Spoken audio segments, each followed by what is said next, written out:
And given that, I better start again. So there we go. You can tell I'm a professional. Right. So welcome everyone to the Scottish Island Futures 2050 and Beyond workshop, the third one, and this afternoon session, looking at future sustainable communities. To see some people back from this morning's very fruitful and interesting discussions, and some new faces as well, who will look for what you have to say as well. And we changed the form of the webinar this morning because we found that there was so much interesting discussion and presentations from people.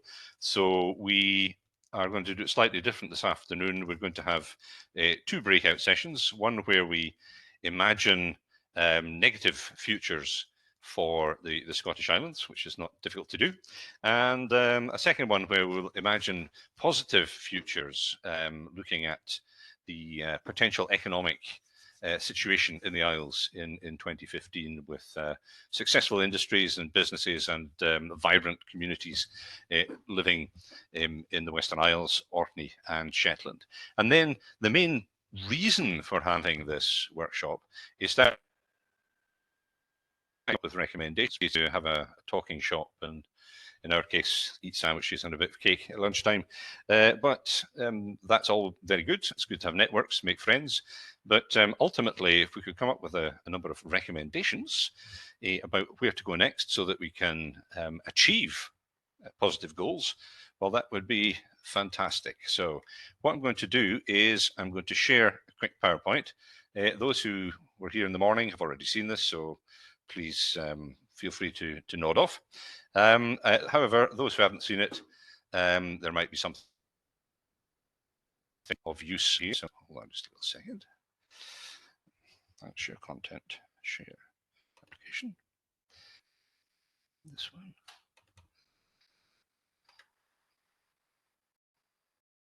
Nope, that's a different one. That's one of the excellent ones we had this morning.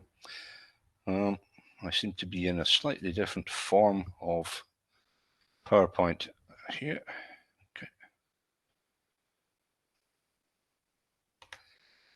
Close that. Bear with me just for a second. I think what's happened is I'm actually still in the web form of the computer here. Yep, that's what's happened. Yes, hello, Stacy. Just Rory, how do I flick from the online version to the app here? Good question. So if you open up the app, then you should see at the top left there'll be an ongoing call.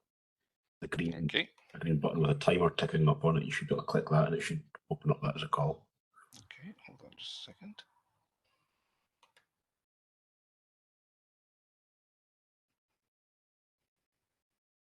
Might end up having to disconnect from the web. Yep, I will just disconnect just for a second. So hold on just for a little while.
seem to be able to join via the app. So with that being said, I'll just try one more time to share the PowerPoint.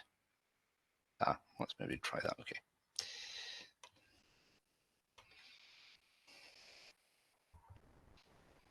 You'll probably need to share screen rather than share an application this time then, Andrew. Share screen. There you go.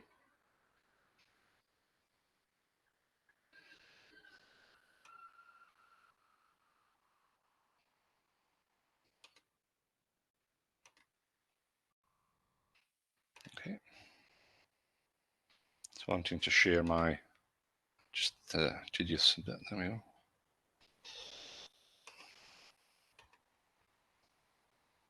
That's funny. It works in the morning and doesn't work in the afternoon.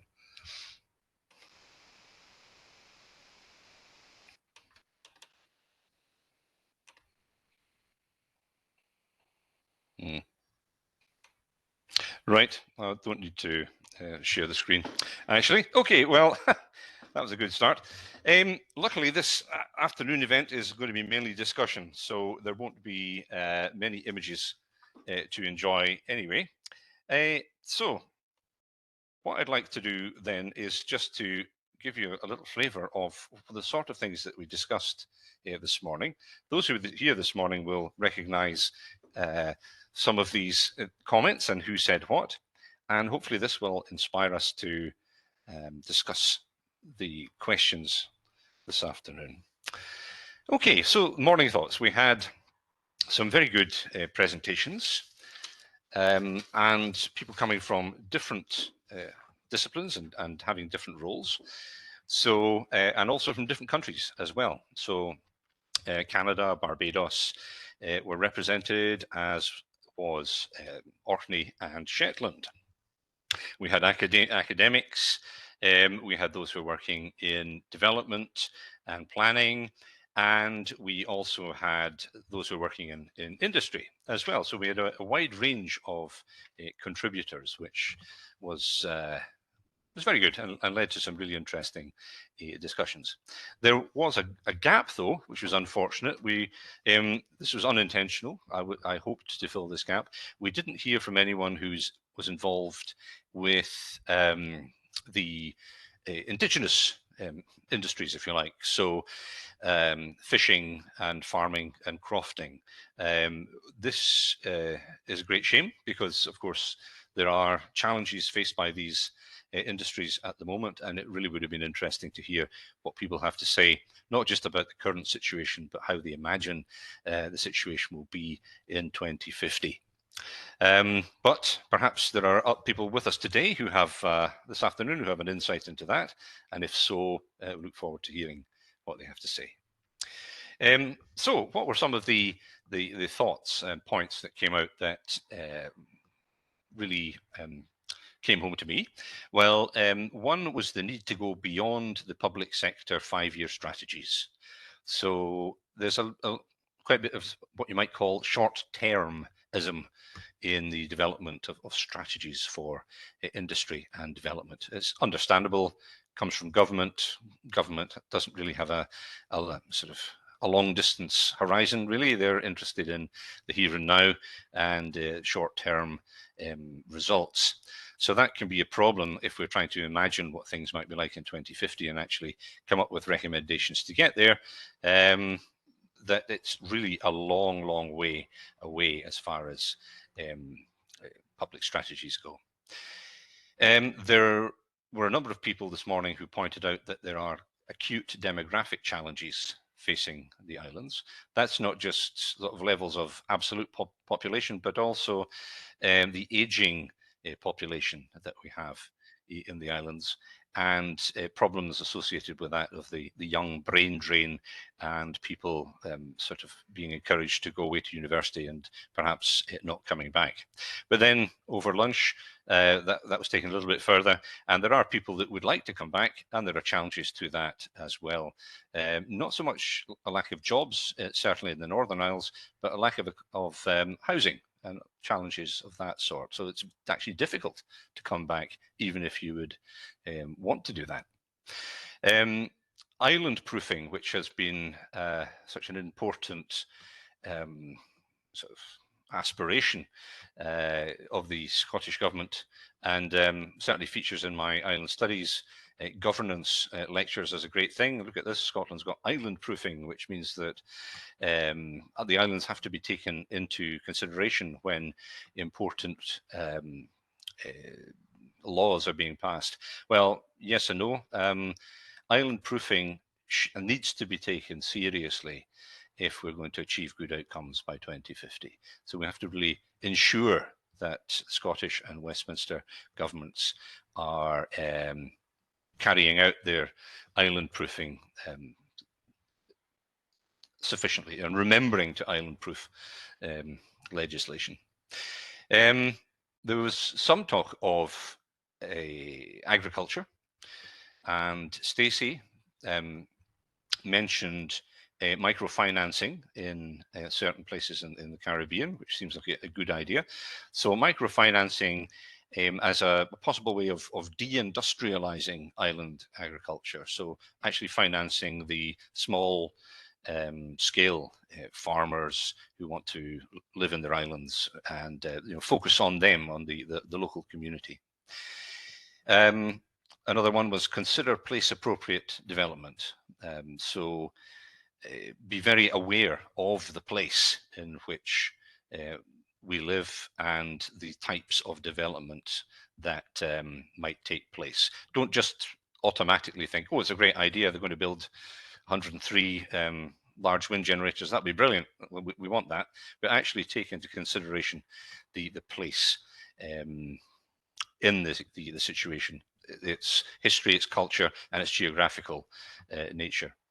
And a thing that came out was the nature of Scottish Islanders. Perhaps they should be given special consideration if we were to consider the people living in the Isles as Indigenous. So consider some of the ways that Indigenous people are now being considered in places like Canada. That indigeneity is in fact something to be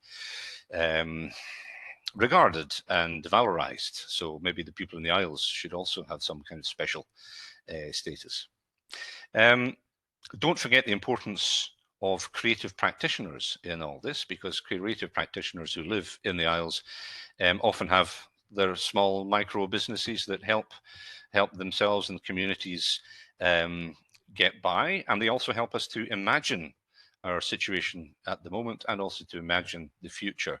So they should be perhaps given a role in planning for the future. What do the creative practitioners have to say about things? The Scottish Islands also are very varied. So we have to remember that each island group is different, and within the island groups themselves, individual islands are different. So there will be different priorities, and what's suitable for one island might not be suitable for another. So we have to remember the heterogeneity of the Scottish islands when considering development. So Unst is an excellent place for space development, it would seem, because of its history and its culture and its RAF past, but perhaps North Ronaldsay might not be so suitable. But I don't know. We have someone from North Ronaldsay with us today who might have something to say about that. And when we're thinking about the future, we don't have to have a sort of we don't have to imagine that nature and industry are necessarily in conflict. That was a comment that came out. We can actually think of ways that industry and nature could actually work together. So that was my take from this. I'm sure everyone will have their own feelings about the main focus of this morning. So hopefully you'll be able to comment on that as we go along. So welcome everyone. And I think the first thing we'll do, which is a shame that I can't share this PowerPoint, I have to say, because I stole an excellent series of ideas from Luke Fraser about negative futures that might be waiting the stations. But I can't share the screen, so we'll just have to reimagine and rethink them. So let's see, there's a 1, 2, 3, 4. There aren't enough people actually to have two sessions. We don't need to have a breakout session as such. So I think what we should do then is just talk together about the potential negative futures facing the islands and base some of what we have to say on the excellent PowerPoint from Luke. So maybe Luke, you maybe would like to start. Sorry, Andrew, is it worth doing brief introductions? Yes, indeed. As we have a few more people, that would be very good.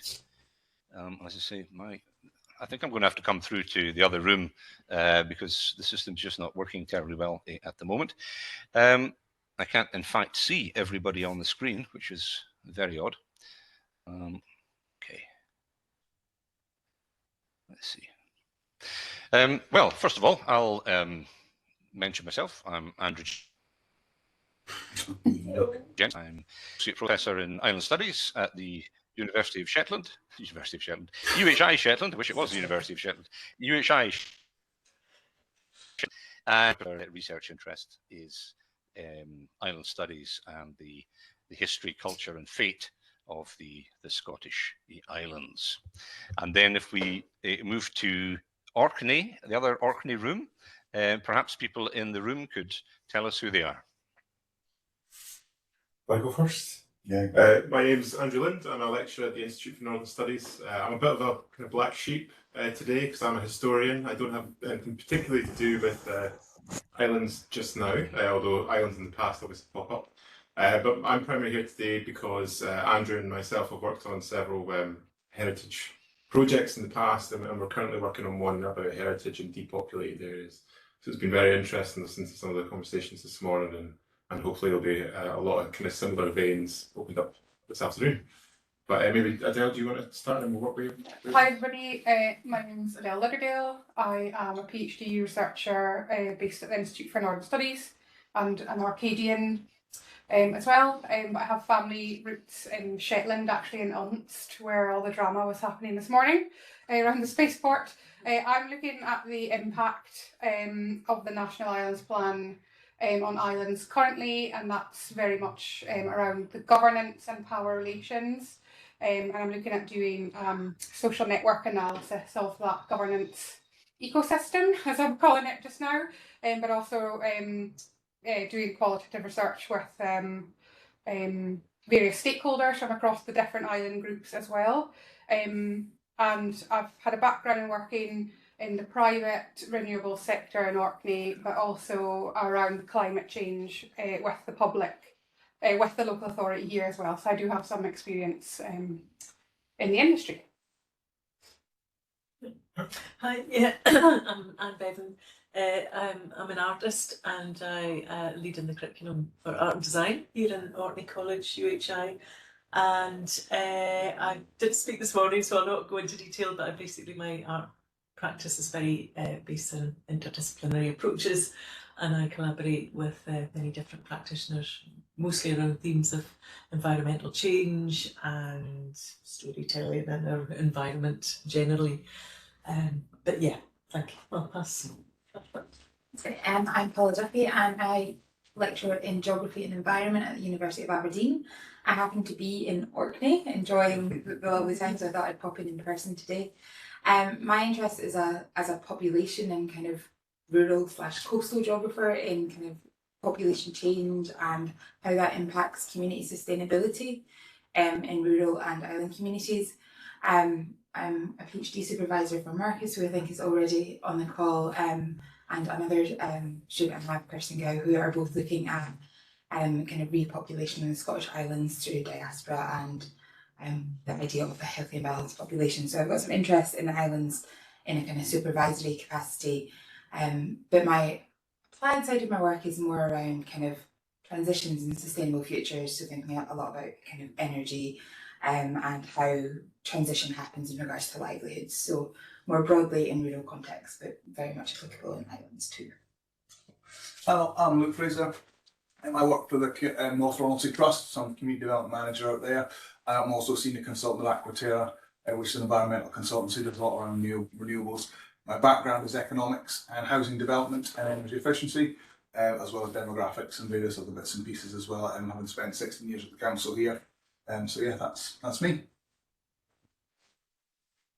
Thank you very much, everyone in the other room. So now I have actually managed to press the right button, so I'm on my app now. So there we go. All is well. It's looking up. And next we have Laurie.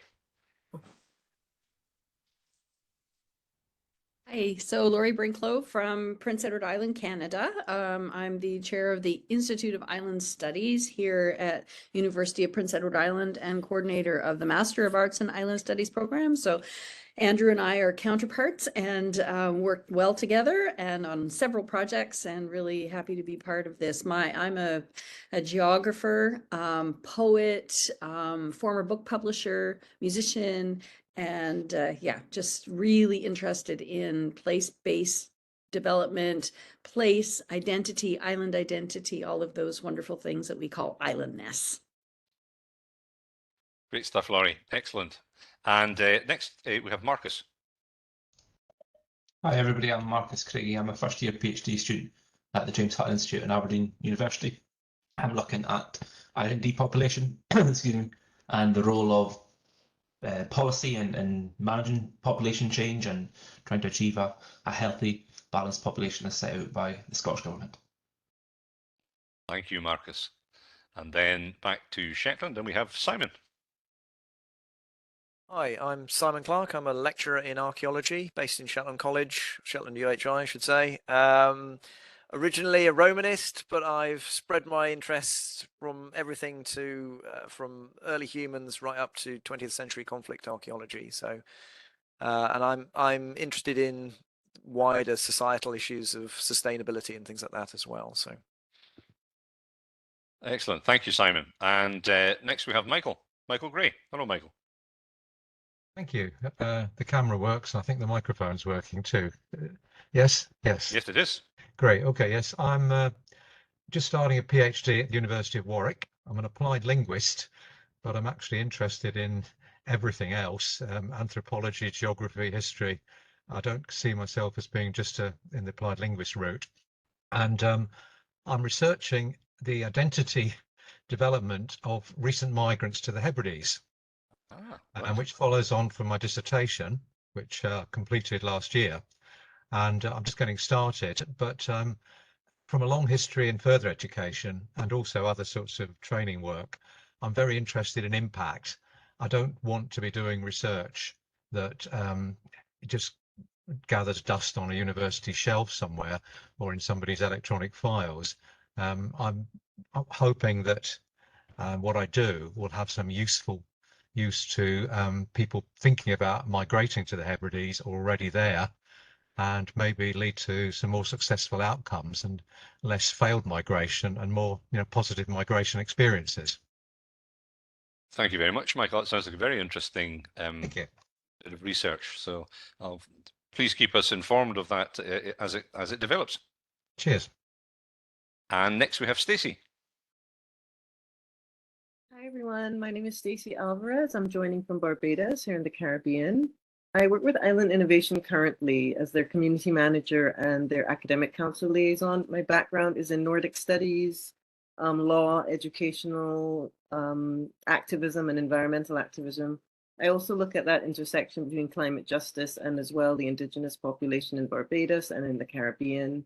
My interests include actually poetry as well. I was interested when Laurie said that, and I love surfing, so I know I'm really committed to this session because I got up early. Normally I would go surfing, but I decided to tune in here, Andrew, so I'm really committed to everything happening here. And I'm very interested in island sustainability. I've seen the landscape, literal and figurative change over the past few years, and I think it's really important for us as islanders, no matter where we are in the world, to come together. And I think these discussions are really fruitful. So it's great to be here. Thank you. Thank you very much, Stacey, and thank you for going surfing. Yeah, there's a bit of surfing done in Shetland as well. So when you come to visit, I'll show you the relevant beaches. And so we have some other new people with us this afternoon. Hello, Gordon.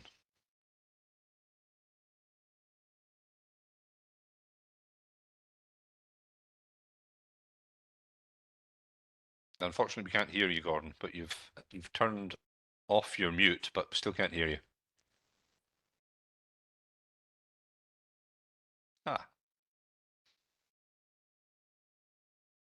Yep, well, we can see you. That's good. Unfortunately, we can't hear you, but that's a shame. You can contribute comments and things in the chat, so look forward to that. And next we have Laurence. Hello, Laurence. Hello, everybody. Thank you very much, Andrew. I'm Laurence LaSalle. I am a senior lecturer in the School of Management at the University of St. Andrews. My main research interest is access to higher education for remote and rural community, and this includes the islands. So I look forward to participating in the conversation this afternoon.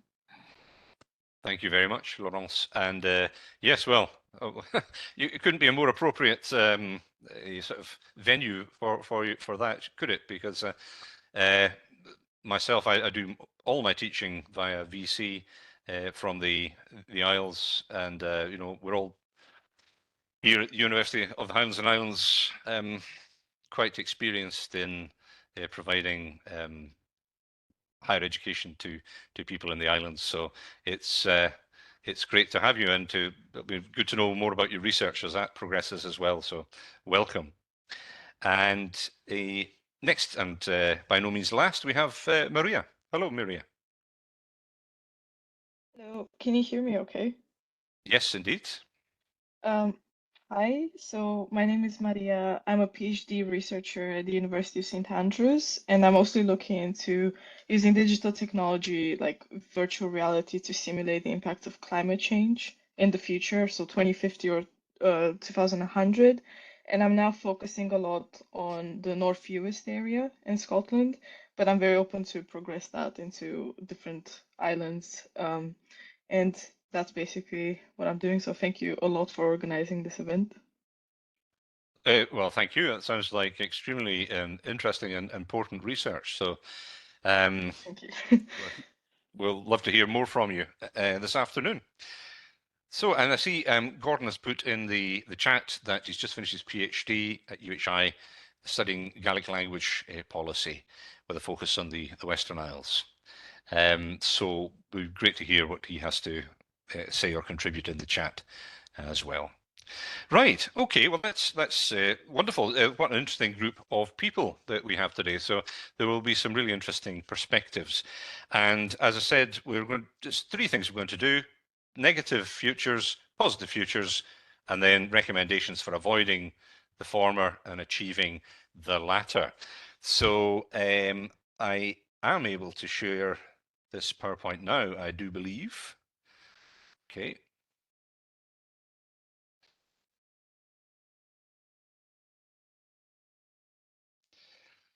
Now, this comes care of Luke, who provided us with a very useful PowerPoint this morning with worst case scenarios. So just briefly put this up because we don't want to just read that and then think it's all done, but just a brief overview there of worst case scenarios for Orkney. So population drops so that families and young people leave the islands looking for work elsewhere, so that the demography, the balance worsens. The infrastructure in Orkney and the other Scottish islands is not ready for climate change by 2050. Governance problems with the islands losing agency and just being used, being told what to do by mainland authorities. And then the other thing, the challenge, I'm going to close this just so we don't copy it. The policies that are brought in to combat climate change that have a mainland focus can be entirely detrimental to island communities, that they're not taken into account, so that we suffer more than we might from the policies generated elsewhere. So these are, I hope that captures what you said, Luke, this morning, but that gives us somewhere to start from. So I think all of these are potentially dangerous futures. So basically, who else would like to contribute a thought about this? Simon, we've discussed things like this before in the past, about some of the challenges facing the islands, and what's your feeling about? You shouldn't really give me free rein to worst case scenario. I mean, I think obviously we have a disproportionately large coastline relative to our actual areas as islands. So we are going to be, even relatively modest rises in sea level are going to be very, very disruptive. We might not lose that much land, but we've got an awful lot of coastal facilities that would be impacted. Think of all the docks and bridges and things like that between islands that would be rendered inoperable by relatively modest rises in sea level or increases in storminess. So I think we are going to bear an unusually high proportion of costs in terms of mitigation measures needed. So I think that's one issue. One issue that perhaps you haven't thought about is certainly in Shetland, but also in Orkney, we actually have quite a heavy involvement in the carbon industry. So Sullom Voe and Flotta are both major refinery and oil terminal facilities. As those fall out of use, not only will there be a loss of jobs, but they will be a liability in terms of the cleanup. And I would note in Shetland that Sullom Voe has already been sold from being controlled by a major oil company to a minor oil company, which will be wound up so as not to to not have to pay for the liabilities of the call up. Shetland Islands Council is already well aware of this likelihood, and there's a good chance that there will be a whole load of things which we're required to sort of sort out at public expense. So I think those sorts of things are issues that maybe we should be thinking about. Some of the other ones, I know a really acute one is obviously demographic change. We have an older population in the region. I'm perhaps a little bit less pessimistic about that than some are. The whole of Europe actually faces a major demographic crisis in terms of aging populations and falling breeding populations, working populations, whatever you want to prioritize. Potentially rural areas might be better in the longer term. One of the problems is that people tend not to have children when they live in cities. So I think if we can almost kind of look ahead to some of the potential solutions, the islands could be really nice places to bring up families, and there might actually be light at the end of the tunnel in terms of the longer term demographic options for the region, or for this type of region, perhaps I should say.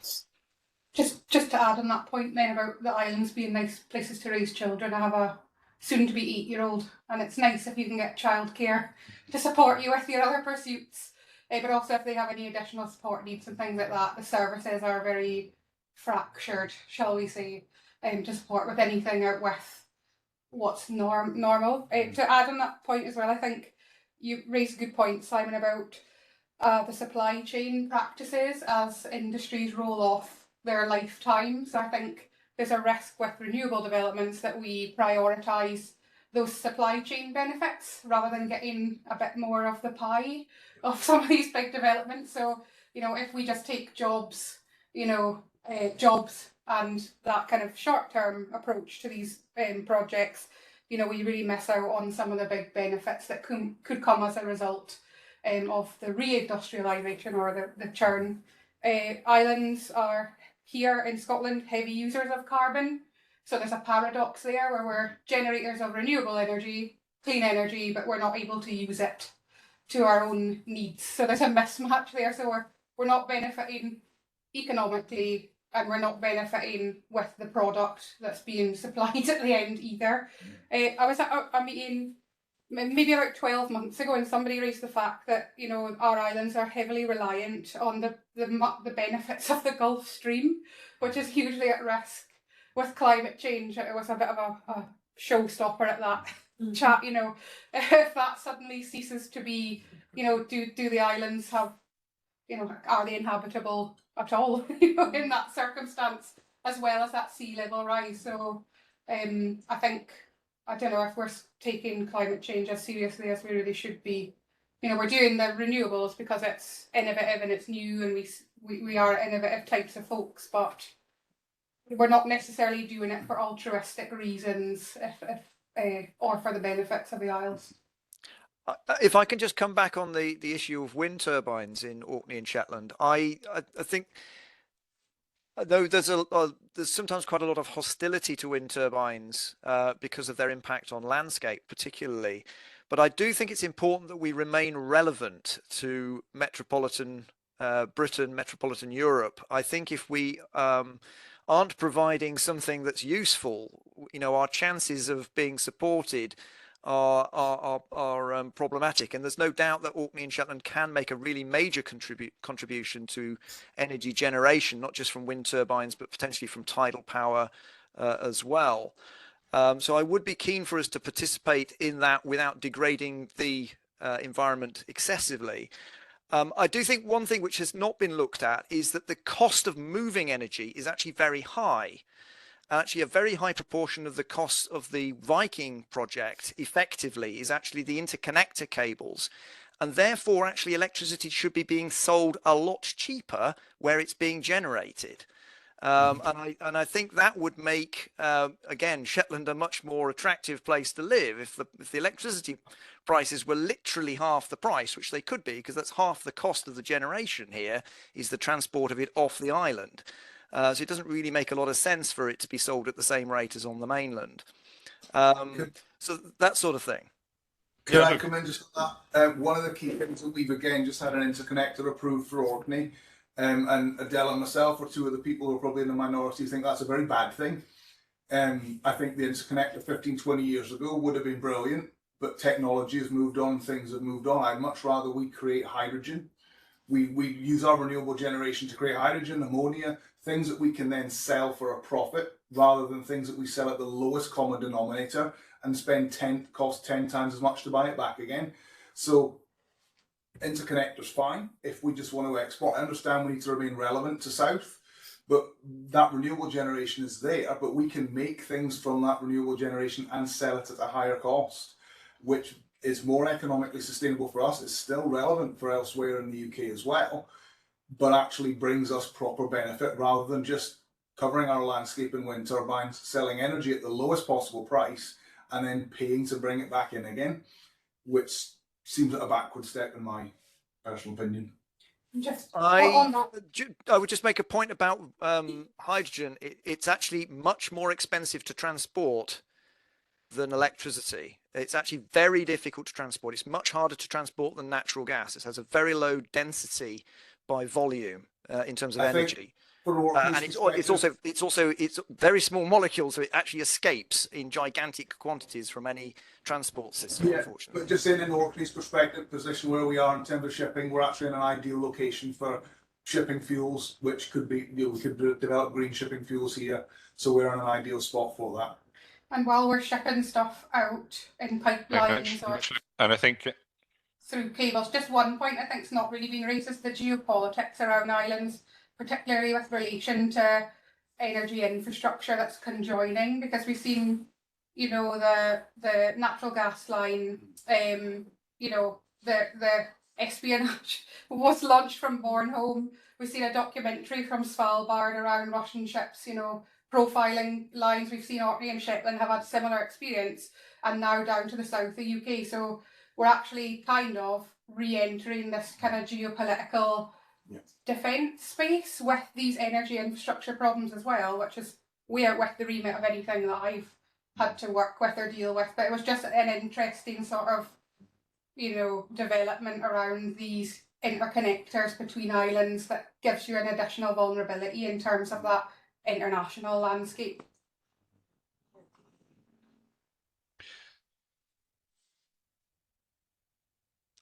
Okay, yeah, thank you very much for that. And yeah, the point about suddenly finding ourselves geopolitically at the center of a potential conflict is a bit of a worrying thing.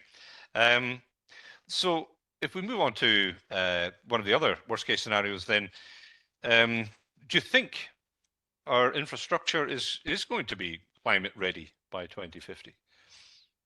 And the other thing is, are we going to be suffering disproportionately for the policies, the green policies that are being brought in?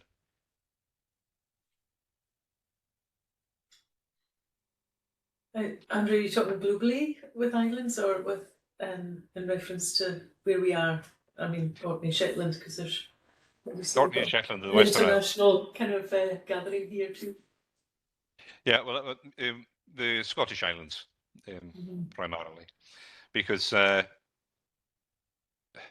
policies that are brought in the mainland to combat climate change might affect us more than, say, somebody living in Glasgow or Edinburgh. Do you think that's a likelihood? I think, yeah, because energy prices is a really easy metric to utilise. We're in the UK, they're saying that the average energy bill's tripled to £2,500, but we're paying upwards of £4,500 per annum, where we're generating the energy. So I was kind of harking back to an old news article that was complaining that renewables would add £200 to the annual energy bill. However, we've set a new precedent as energy consumers as to how much we're actually willing to pay. And I think there's an assumption that energy costs will reduce, but I don't see how that would actually happen now that we've proven that we're willing to pay that amount for our annual energy bill. I mean, I think in some respects the islands are in a better place than many parts of the world. Most coastal areas have access to much better wind resources than the continental interior. So we have the option of actually deploying wind turbines on a large scale, either on land or at sea. That's not something that's open to somewhere like Ukraine or Poland. They're pretty much, it's nuclear or nothing for them. So we do have some additional options. So it could be worse. And actually, wind turbines are now the cheapest form of renewable energy and significantly cheaper than gas or oil-fired power stations, and will remain probably much cheaper than nuclear as well, unless some extraordinary breakthrough is made. So I actually think that the energy situation is maybe not that bad in the Isles by comparison to some situations. And the way the regulation works makes it really difficult to have the freedom to design your energy system. One thing at your workshop, Anne, we were talking about peak use. And I think the thing that was maybe missing was that we're required to attach ourselves to the energy grid, which means you are required to pay a certain price. And we were all pushed towards electricity here as a means of greening, which is positive. However, the flip side of that's been that you're now tied into a very expensive energy cost. I think where in the Isles you still have these wood burners or oil stoves that are unpeaked.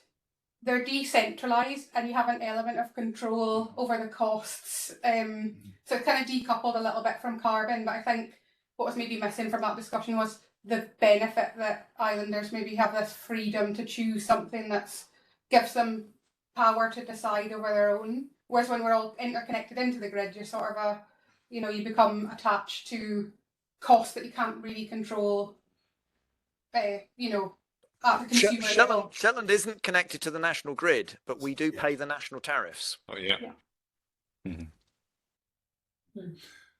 I'm talking about peat. Simon cuts a lot of peat, and I cut a bit, but that's the wrong sound. I'm still here. Is anyone else still there? Yeah, we can still hear you. Oh, good, right. That's odd. Okay, well, I'm still here. You're all back. That must be just one of the funny little gremlins.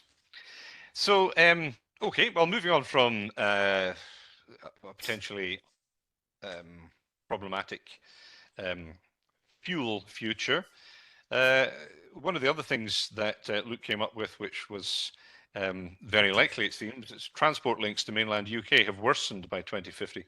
What are people's feelings about that? Sorry, Andrew, can we go back to infrastructure just for a second? Just because one of the key things I think is a lot of our settlements are on the sea. Mm-hmm. So sea defences around some of those is nigh impossible. I'm thinking Stromness in Orkney, St Margaret's Hope.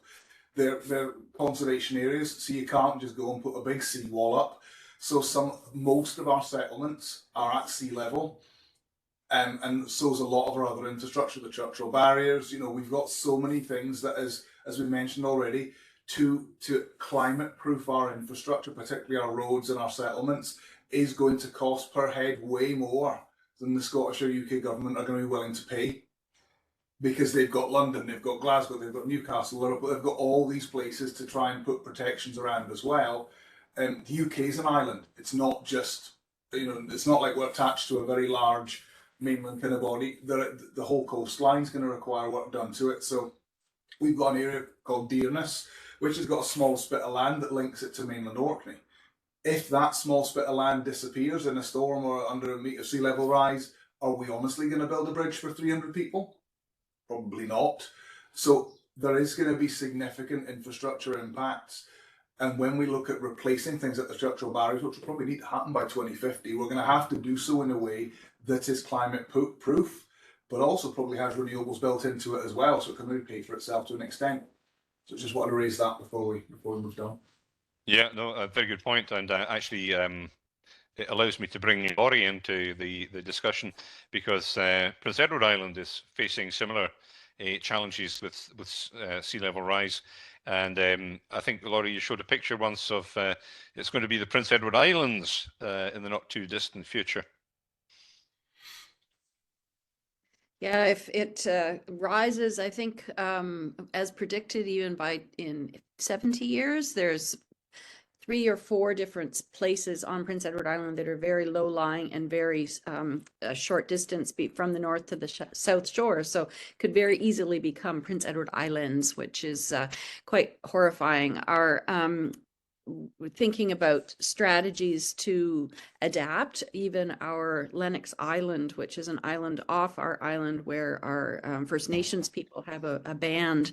It's one of those classic Indian reserves that reservations that our First Nations people were relegated to. They have started buying land on the mainland because they know that the mainland of Prince Edward Island, and also over to Cape Breton, one of our sister islands. And it's because of their infrastructures, which are right at sea level, like their water and sewer, and many of their homes and stuff, and their docks and everything are going to be underwater. So we have a climate change and adaptation center here in St. Peter's, and it's part of the university. So we've been doing a lot of work looking at some of the issues. They seem to, they have a whole drone fleet, and they've been patrolling the beaches and shorelines, just documenting some of the erosion that's happened. And when Fiona, the big post-tropical storm, went through here last fall, it took out several of our major dune systems. But fortunately, nature being as what it is, they are slowly growing back. We're calling them baby dunes. So this summer, it'll be quite interesting for some of us for the first time to get out and see just exactly the destruction that happened along our North Shore in particular. But the other thing I wanted to mention was the importance of working with the scientists. So you have the social scientists and humanities working alongside the hard scientists and the drone flyers and the measurers and all of that, and the prognosticators, because that's how we have to get the message out and work together. And it's all about people. It's not just the science. And so that's a really, really important message that we're trying to get out there through our work at the Institute. Thank you very much. So there's the sort of climate impact studies being undertaken in PEI. Yeah, that's correct. And yeah, a lot of science, but we're really trying to catch up and do more along with social sciences. There's been a few funding calls come out, New Frontiers or the Social Sciences and Humanities Research Council. So we're going to try and mount some kind of a comparative project that's looking at islands and sea level rise. I mean, you hear about them in the Pacific, the Maldives, the Marshall Islands being inundated. It's happening here too, and we can't keep our heads in the sand, obviously. Yeah, absolutely. Thank you very much. And Marcus, I see you've got your hand up.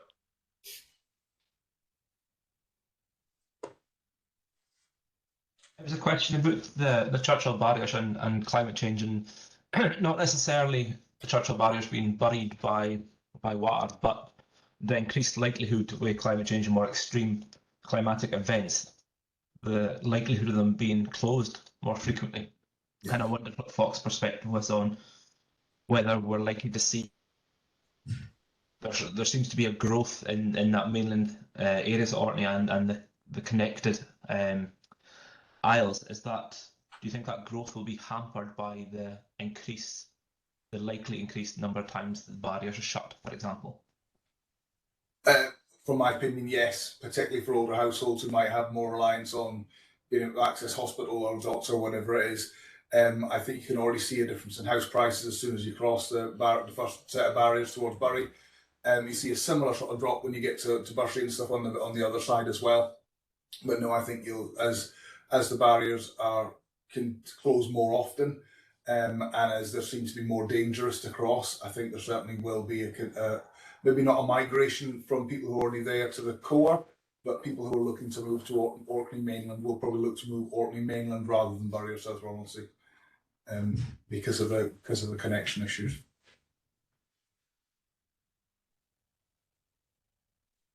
I suppose it depends what you can access there in the future as well. Yeah.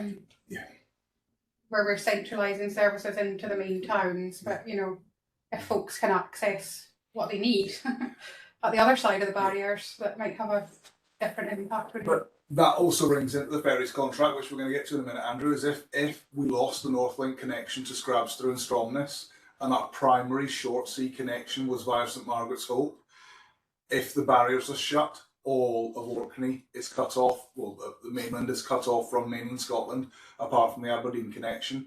So that cannot be allowed to happen. They either have to strengthen the barriers because, again, there'll be more accidents on the barriers. If everything is being funneled down to the barriers, one fatal accident, those barriers are shut for 3 or 4 days. So there will be significant implications for the barrier, First Margaret's Hope being the primary connection to mainland Scotland. And it would be bad weather, but it would also potential fatal accidents. And it's just the fact the barriers will need replaced at some point. Thank you very much. Yeah. Well, the ferries. It's a pity we don't have somebody from the Western Isles to talk about the ferries at the moment. It's worth just saying that it doesn't require sea level rise for rural connections to be severely hampered. Storminess can do it. We had an extraordinary rainfall event in Shetland in 2003, I think it was. And there were 180 landslides in the South Mainland. There's a single main road runs from the main airport to Lerwick, and it was cut in 40 different places by the landslides. And it took it took days to get anything through, and there were bus-sized pieces of peat perched above sections of road, which meant that the road was closed at night, and the transport was taken through in convoys for the next 6 weeks. With escort vehicles, because they were so worried about these huge lumps of peat coming down and killing people that were trying to use the main. This is the main road between Sunborough and Lerwick, with the connection to the airport. So those sorts of events are going to become more common as a result of climate change as well. So I think the infrastructural issues are going to be quite severe. And there's no way any part of Britain is ready for this, or any part of the world is ready for this, really, or could be. It is going to impact. And I think that the challenge for the islands is that we might be perceived as low-value communities. That's, you know, bang for your buck in terms of protection. We can't really compete with an inner city or something like that, really, which is on one level is fair enough, I suppose. But yeah, so there will be evacuations. I think there will be communities that are regarded as undefendable, probably. Yeah, which probably brings back to Lucan again. Yeah, no, they're right. Yeah, there will certainly be some where it is just not cost effective.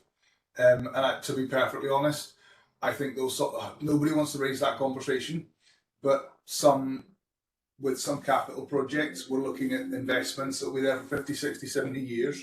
If you're looking to invest in an island that could be underwater or split in 3 or 4 in the next 30, should that capital investment go ahead? Now, nobody wants to raise that question, but at some point that answer is going to come. One of the key things I keep wondering is why banks are still lending, putting mortgages on houses in some areas in Humber and things that are going to be underwater. A point is going to come where you can't sell your house, or you can't in some of those locations. And what do we do with those households where all the assets they have are now on, it's like Swana, somewhere that cannot physically be lived on, or that you can stay if you want, but you've not got a ferry, you've not got a school, you've not got a doctor. It comes to the point where people physically can't stay there, but what do we do with them if that is all they have in terms of asset? And nobody wants to raise that question, let alone actually discuss it at the moment. I think just talk about this like it's in the future, but just see what you're saying there, Simon, as well. And then also the event you had in Shetland with the electricity lines, you know, in December.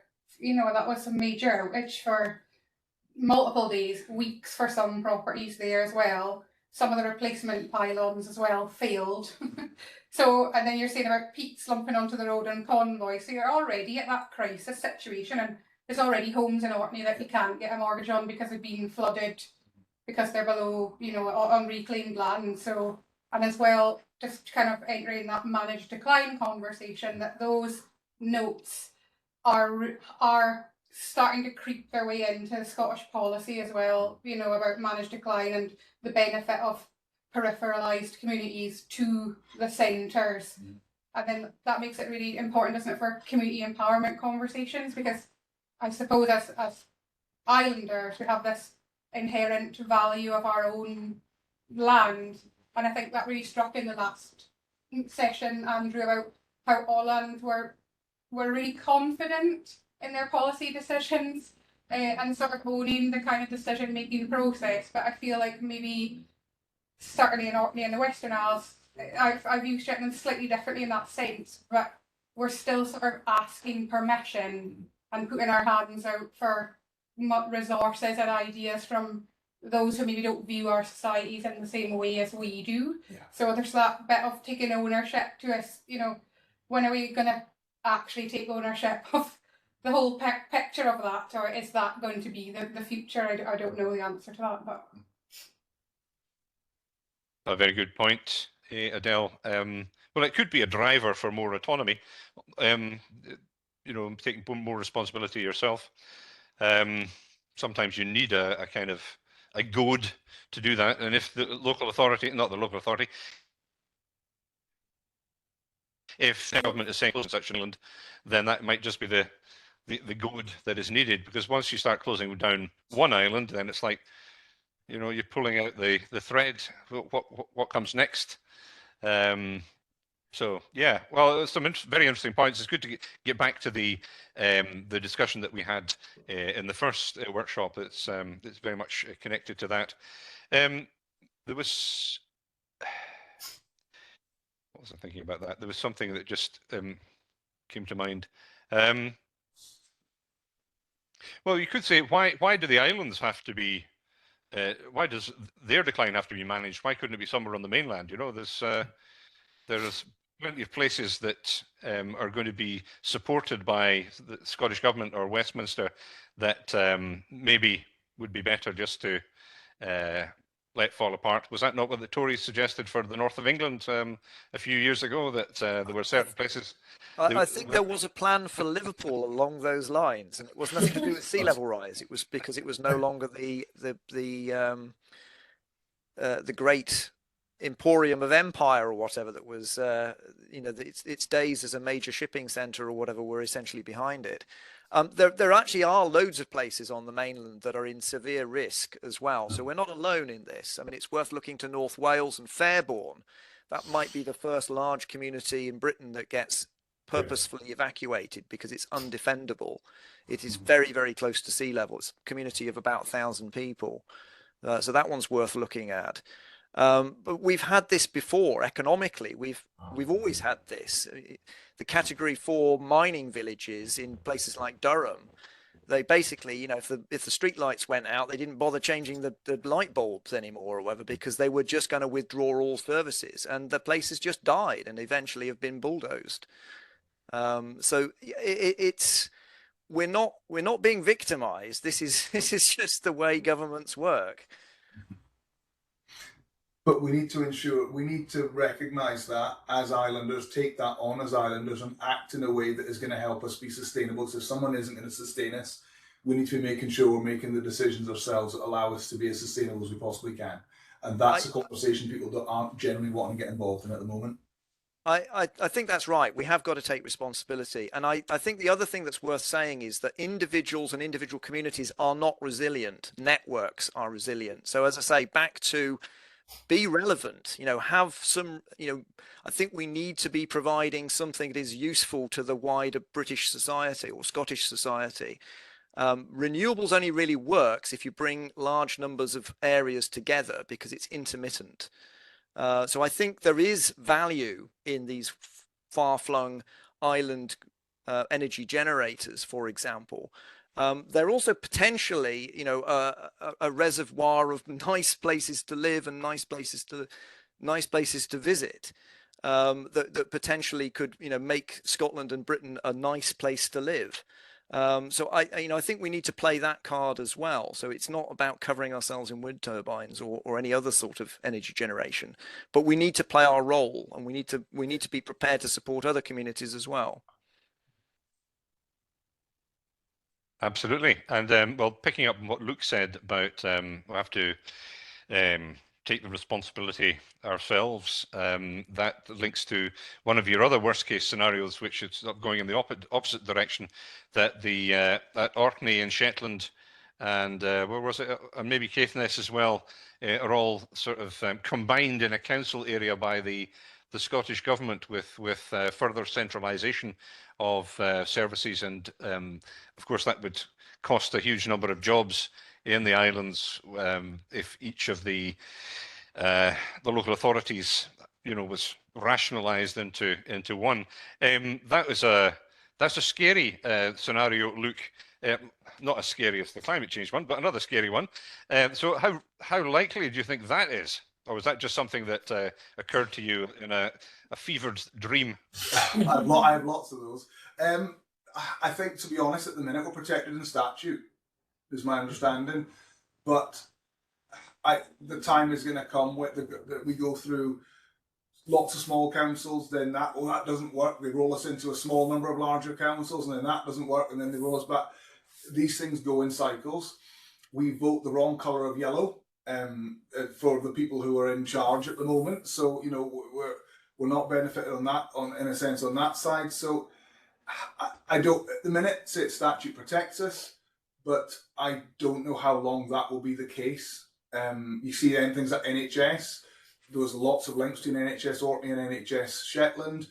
I think HR was done in Grampian and various. So there's already some of this. So talking about single authority models, you know, where all the public sector within that area all get together. Now, when I did my master's, I looked at single authority models. Everybody I spoke to was very much in favour of it, for all of the other organisations joining together, but their one shouldn't need to. So it didn't work. I think it has to work.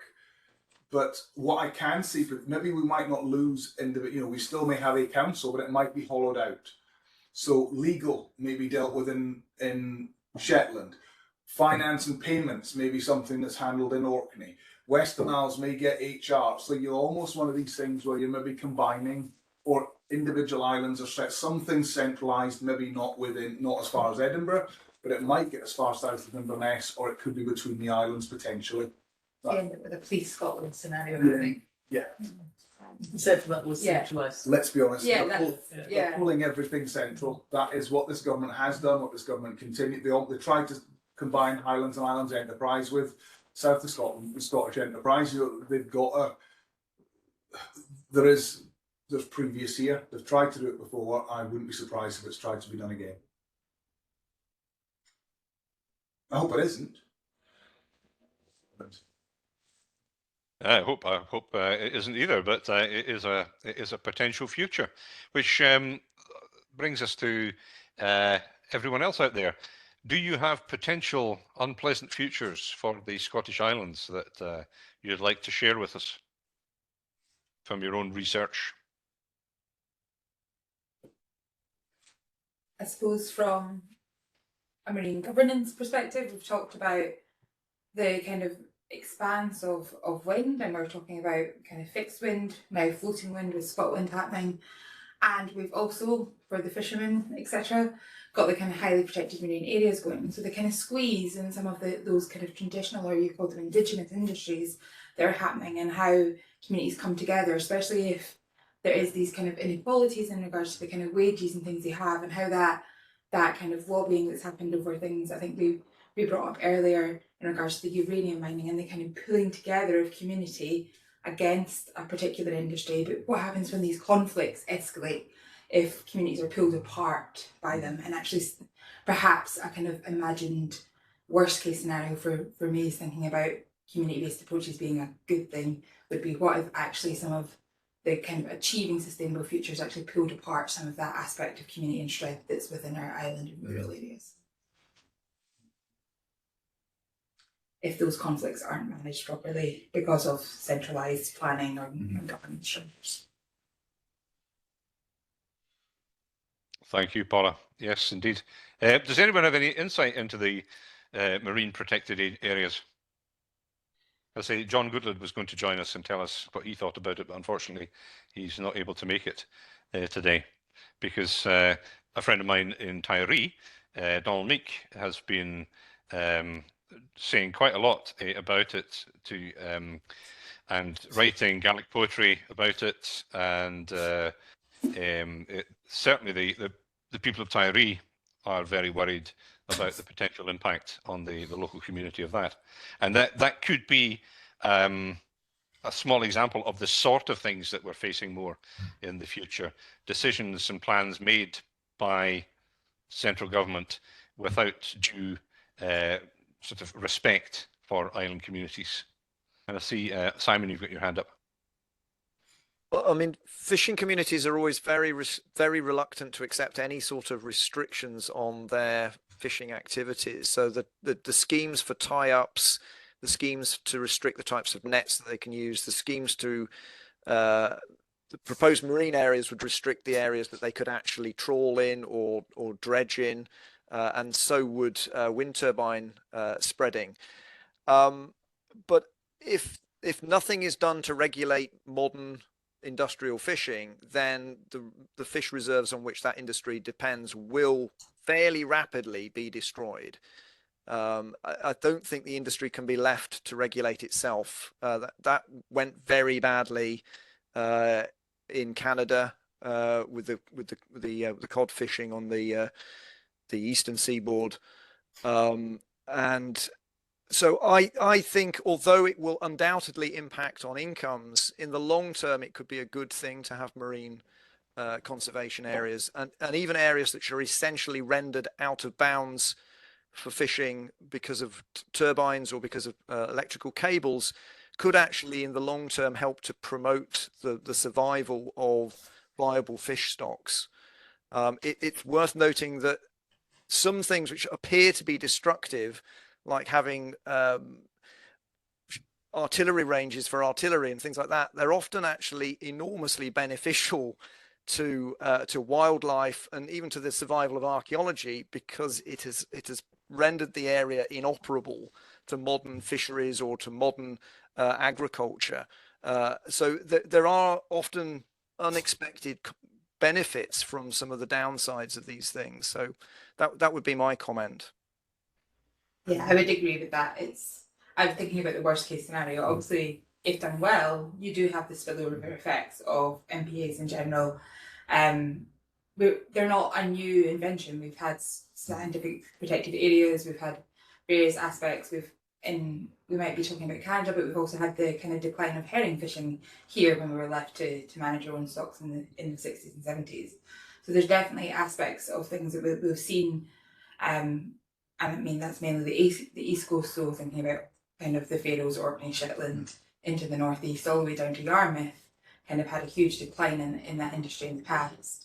But I think it's about the industrialisation that happened after that could sometimes support those. It came around at the right time for oil and gas that was seen there, whereas this one, I was thinking mainly about the conflicts that might arise, and if not managed properly, that it could be about the fabric of society rather than the fish stocks themselves, which might benefit from these interventions.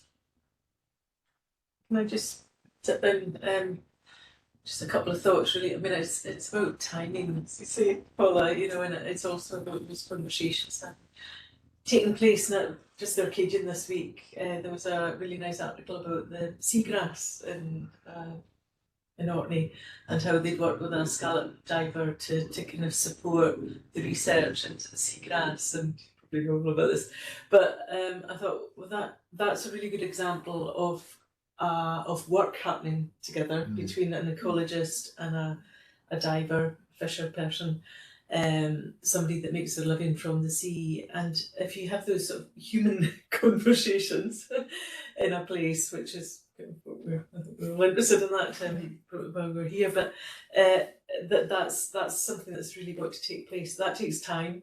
That doesn't happen overnight. And the highly protected marine areas, the top down coming through the media, I'm sure it's not been like that in reality. I'm sure there's been lots of conversations, but public perception isn't good because it's kind of, you know, like a lot of the things that are coming through at the moment, for all the right reasons, and I'm sure we all believe in those in the bigger scheme of climate change and sustainability.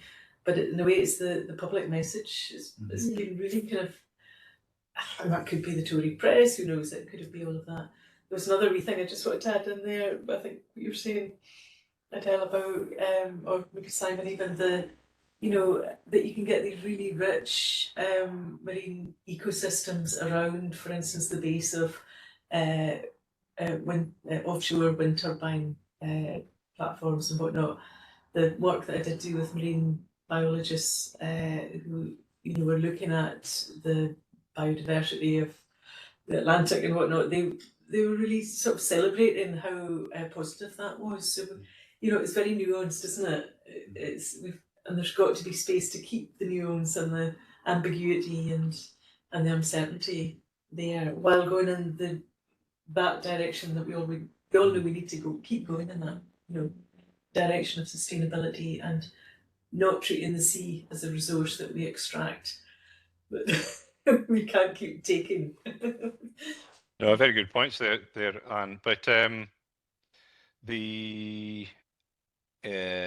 what was I going to say? I was talking to Katrina Namaki from the University College in the Isle of Man last week, and she was talking about marine protected areas around the Isle of Man, and I think it's like 20% or something like that, if I remember rightly.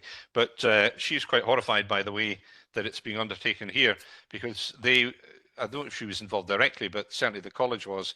They were engaged in lots of conversations with local fishermen before the thing went forward. So they got community agreement and community buy-in before it happened. What seems to have happened here, in my sort of vague understanding, is that it got pronounced, this is what's going to happen, and then everyone was sort of flew into a sort of terrified sort of rage. And now they're saying, yes, we're now engaged, contact us online, fill in a form and say, what do you think about these areas? But it's almost as if it's the wrong way around. The community of Tiree has not been involved. The fishermen of Tiree, who depend on, they have small-scale fishing around the island, but it looks as if Tiree would be totally surrounded by a marine protected area, so they wouldn't be able to fish at all. anymore. Maybe that's not going to be the case, but they're not. The people feel they haven't been engaged in the discussion at all. So it's come as a terrible shock. Just Stacey, I think you're going to come in here. I think you had a hand up. Yeah, I put a hand up it was during the discussion. I think you were discussing the concept of councils and the different things that you experience, and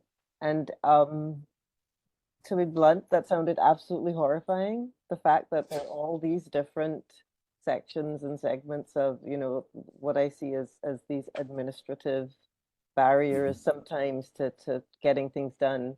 And that was attempted in Barbados at one point with our school system, where they were trying to, the island is divided up into parishes, but they were trying to allocate school districts and saying that kids could go to school close to where they lived. And parents said no.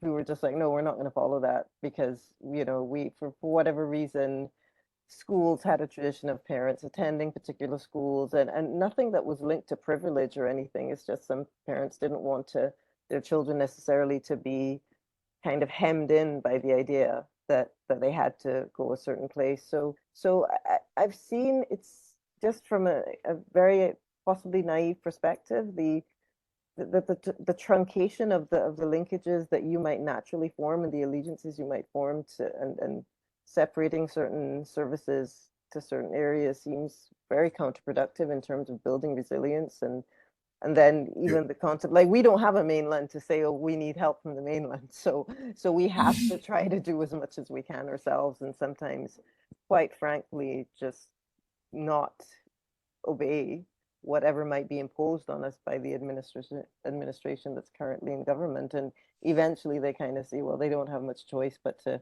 just basically listen and follow us. But that takes that's very, very, it takes a long time for that to actually happen.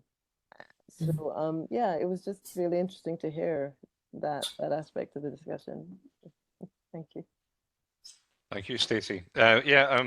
Islands are supposed to be bounded, aren't they? And sort of within the boundary, everything takes place. But by taking away powers and sharing it with other places, that boundedness and that identity gets broken up, even if it's efficient. So I'm sure there's an interesting discussion to be had there. And Simon's got his hand up. So if Simon just makes his comment, and then we'll break for a cup of coffee. So before we come back and clear our minds and think of best case scenarios, get some of this negativity out of the system. Simon, you're muted. Sorry, just in relation to the establishment of marine national parks, the world's first national parks were established in America. I think Yosemite was the first, or certainly one of the first.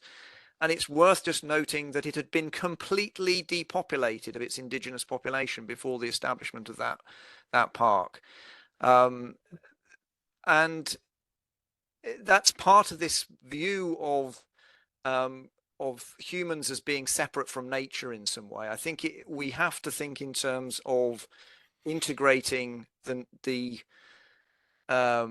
the environment with the human population. It's not a natural environment. It's an environment of cultural and natural significance, and it does need to be a partnership going forward. If you take the humans out of the equation, actually the balance of whatever's been established will be broken. So I think it does. In spite of my saying that we need to force some of these things through, we can't just listen to the fishermen all the time and the farmers all the time. It does need to be done in partnership with the local population. Thank you. And Michael, you've got your hand up.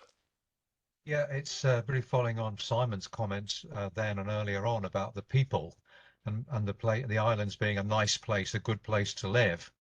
I think the potential negative is trying to be all things to all people and all potential migrants. I'm reminded of cousins from Essex who got as far as Inverary and turned back because of the midges and the rain. It is a particular sort of environment. The people I interviewed were driving the economy. They were buying locally, they were setting up businesses, and we get a sort of discussion of the macroeconomic picture, But actually, those people coming in, a dozen of them, to certainly the Hebrides, had all achieved something economically and given a positive contribution. And they were all very different as well. Well, a couple of them were running bed and breakfasts. Some of them had come in and did walking tours. Some were working in bars. There were a whole range of migrants. But if we try and make the islands all things to all people, it isn't all things to all people. And we can get hung up on discussions of identity and what it is to be an islander and go around in academic circles forever, rather than being very pragmatic about what you can do if you come and live on an island. So I'm trying to end on a positive there. Good. That's what we need. Yeah. Absolutely. But actually, one of the part of an islander identity is being pragmatic and innovative and welcoming people from outside who've got skills and money. So we'll stop there for a cup of coffee, and we'll come back with this positive mindset and imagine excellent futures for 2050. So back in 5 minutes.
Well, welcome back, everyone. I'm going to stick my oar in now. I think a lot of the problems, apart from obviously climate change, but the other problems facing us are the result of malaise because of the way the islands are governed. And I want to offer an alternative suggestion for where I imagine the islands might be. Maybe 2050 is too soon, but certainly in the not too distant future. So I'll offer this, and then you can discuss it and also come up with your own potential futures. So here we go. Let's see if I can share this. Where's my share? Right, slideshow. Okay. That one. And this is based, well, as magical thinking, I suppose, but also on similar to Scottish Islands. So thinking about the Faroe Islands, the Åland Islands, and other autonomous island groups around the world. It's all about being about population decline, managed decline. Oof, no, thank you. We don't want managed decline in Scottish Islands. We think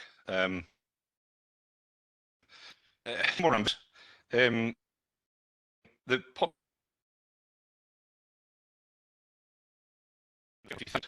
in the treatment. So their population is quite a bit. So the Scottish archipelagos, like Shetland, have 45,000 people each. As climate change takes place, obviously it's incredibly negative. But one of the positives is that it's going to be increasingly horrible to live on the mainland of Britain. Last summer, when the temperature hit 40 in England, I was talking to people about the fact that I think it was like 15 in Shetland, and there were people ready to up sticks and start coming to Shetland on the basis of that alone. So we're still going to be, our archipelagos might be smaller, but the climate's going to be better than the alternative in a lot of Britain. Why shouldn't our GDP be higher than the national average? Shetland lived for several decades with its per capita GDP, that should be per capita, at least as high as anywhere else in Scotland and higher than a lot of the rural areas. So why shouldn't we aim to have a higher per capita GDP, but also ensure that that's not just notional, that actually benefits the people living in the islands? Why not have more island autonomy to actually manage some of these things, to come up with policies that are suitable for island communities? In island studies, when island economics are looked at, autonomy is actually seen as an economic resource. And that's not something that's argued very often in other areas of Scotland or Britain, but it is actually seen as an economic resource when you can make suitable policies for your own community. Oh, locally spelt wrong, sorry there. One thing that we could do if we had more autonomy, we could actually locally control the fishing industries in the different island groups, just like the Faroe Islands. Why should we not do that? Well, I've spelt vibrant wrong as well, shows that I was typing quickly there. Personally, because I'm interested in the cultural and heritage sectors, I would like to see them even more vibrant and maybe have our own television channels. Why not? Why do we have to have something just fed into us from STV or BBC? Why not have our own our own island TV channels, again, like the Faroe Islands or the Åland Islands? One of the ways that the Åland Islands has a successful economy is that they control their own ferries and their own communications. And many studies of island groups and autonomous islands, the control over the access is vitally important. It's not something it should leave to some other body to control. And again, that's what the Hebrides are suffering at the moment. And paradiplomacy, well, that's where entities under the state level communicate with international bodies. The thing that the Scottish Government is getting into trouble with from Westminster at the moment, the reason they're getting into trouble is because it's quite effective for autonomous polities to communicate with each other, and they don't have to have full sovereignty, but they have other ways of communicating and working with other similar polities around the world. And this is one from John Goodlad, who attended the first workshop, and his suggestion as a sort of the first thing that we should do. You don't have to agree with this or not, of course, but this is what he was suggesting, that by 2050 we could have rejoined the EU, either as a part of the UK or an independent Scotland, or even, who knows, as autonomous island groups. So that's my suggestions for a positive future. And what others do you have? Okay, and you can criticise these ones as well if you wish. Feel free.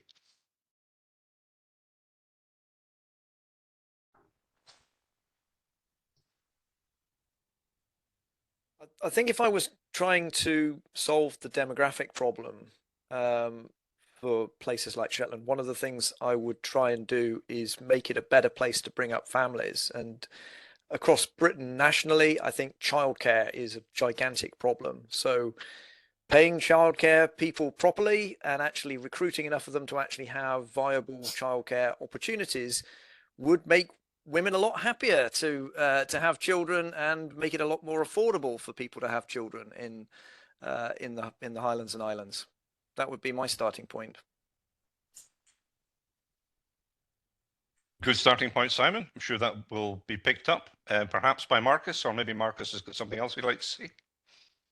There's something else I was going to say, so I'll park my idea for a minute.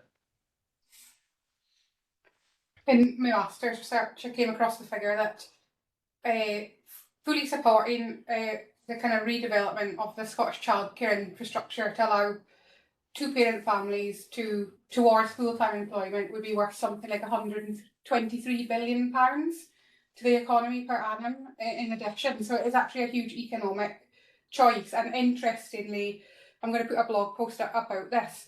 I have a quite serendipitously, I have a Swedish friend who's relocated to Orkney, and she mentioned in Åland, on mainland Sweden, homeschooling is banned, but on Åland, which is a Swedish-speaking island, they are allowed to homeschool, so they can homeschool in their native language. I think that contributes to the number of families. So it can be these very strange little policy quirks that can suddenly skyrocket. As well in the Faroes, I think there may be a link where Faroese became a dominant language over Danish, and from that point on you see this huge increase in population where suddenly they're prioritising speaking their kind of native tongue, and I suppose there's not many opportunities outside of the Faroes to do that, but that seems to have had a kind of significant impact on that repopulation. So and I think what we've seen from around the globe, that just giving women or families cash to have a child is not really cutting the mustard per se. And I think where we would rely on immigration, because that's kind of been looked at in Scottish Island context, to kind of fill some of these gaps for population. You know, if other nations are having the same issues or depopulation issues as well, you know, you're kind of drawing on a pool that's ever decreasing also in terms of trying to attract others into the area. But yeah, I think islands can fundamentally be a really great place to raise families. However, that needs to be supported fully, because where I think, or what I've seen just anecdotally from my experience, where people move into the area and don't have a traditional familial support network, it's very difficult for them to undertake employment because they don't have the informal support there in terms of childcare, and it's not provided, you know, at that public level as well. So there's some nuance and some things there that are really undermining. So basically, quite in a traditional manner, I think in the Isles, women particularly are still picking up the slack of that unpaid labour, and it has economic consequences as well as other ones. but just mindful of not making it a chore looking after children, because it also is a privilege. So how we can have that in society where that's valued in the place that it should be as well, rather than having it opposing your economic value to society. And to build on that, my wife's a childminder, and she used to be a carer. She used to do older person's care, and when we adopted our son, our first little person, she took the first 12 months off as adoption leave. Then we're looking to go back into care, but because of the way the shift pattern was done, it was impossible for her to get childcare. It was also impossible for me to take off. You know, say she went back and did a Saturday late shift, a Tuesday evening, and a Thursday morning. I could have programmed my diary around it, but it was a rolling shift pattern. So it was impossible for her to properly get childcare because it didn't exist. But so she left care. Now, care have generally older ladies or younger girls coming through. That is not a pool we're going to be able to fish in very long unless they start looking at changing how their contracts are done. Because I was speaking to some of the senior people in Orkney Health and Care saying, guys, you've got people that are quite senior. She was hugely experienced in it. What was interested in going back, but couldn't fit around family life. So we're saying, well, if you can tweak the way your contracts are done, she'd happily do a Friday late and a Saturday late. The shifts that you can't get anybody else to fill because they want to go out, she'd happily cover those 2 off in a week in one other shift if you gave her those 3 shifts every week. But oh no, we can't do that, it's not fair. I'm going, what you mean not fair on the staff who now have to cover the shifts because all the other folk are leaving? So there needs to be more childcare. And again, on the childcare front, she's a childcarer, she's a childminder because one of her other friends who's a shift worker needed childcare and you can't get it because, again, it's rolling shifts. So if they can change the contracts, if they could actually make the working patterns fit with women wanting to go back to work or wanting to go back to work after having kids, it would make things a lot simpler. But because the bureaucracy says, well, no, we can't do that, it's far too difficult, they lose all the stuff entirely. And it doesn't work. And that's going to become worse going forward if the demographic does to what we think it's going to do. And then you get that hugely expensive circumstance of agency staff. Yeah. Who are on twice the wage plus expenses. And then you're saying, well, we can't afford to go on like this. But then was it the Scottish Government this week just announced that they were willing to commit to care workers receiving £12 an hour as a minimum standard. You think, well, you know, what are they being paid now? So it seems like there's quite an easy fix for that, but it's not being applied for whatever reason. It's just policy and bureaucracy. It's HR law, which can easily be dealt with. It would not take much to do it. But there's, we've got our hands full, we can't. Well, what have we got your hands full with? Employing all these agency workers because we can't find staff, and you're banging your head off the table. Bureaucracy, red tape, bad planning. Yep. Well, in many fields that holds things back. But that's a very good point. Well, both points. Simon saying, make the case for the islands to be a good place to bring up children, and then your criticisms next door about the difficulties in doing that and providing a good childcare. Well, I mean, it seems like a simple fix, but it's certainly not a simple fix, but a simple thing to say for potentially increasing the population, and I think it would be one that could be undertaken. Any other thoughts about how we might grow the population to, say, 50,000 in Shetland and 45,000 in Orkney by 2050? I think another area that's Marcus potentially we're potentially in a position to benefit from is telework. The fact that a lot of jobs can now. Mm-hmm.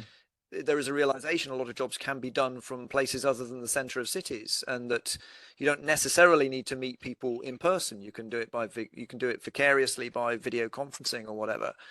I think in combination with making the place a nice place to live, it could be a nice place if the communications systems were strong enough for people to work from. I think that would be my pitch for what we need to do for the region. Most of the world is quite a polluted place now. I don't think I could live in a city anymore in terms of the air quality, in terms of the noise quality, in terms of the pressures of living absolutely to shoulder with everybody the whole time.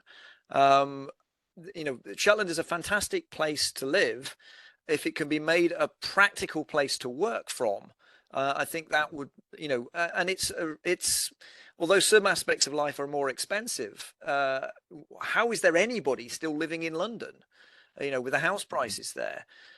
You can build a house for a relatively modest sum of money in many parts of the Highlands and Islands. I know that there is a housing shortage, but there must be potential for, you know, for people relocating on that sort of a basis. And I would have thought we would be an attractive option for that. Well, it's one of the reasons, again, to go back to the Faroe Islands, that they spent such a lot of money ensuring they have outstanding internet access and 5G coverage, so that, you know, if you want to live in a place with very high quality broadband to carry out telework, as you say, you can do it from the Faroe Islands.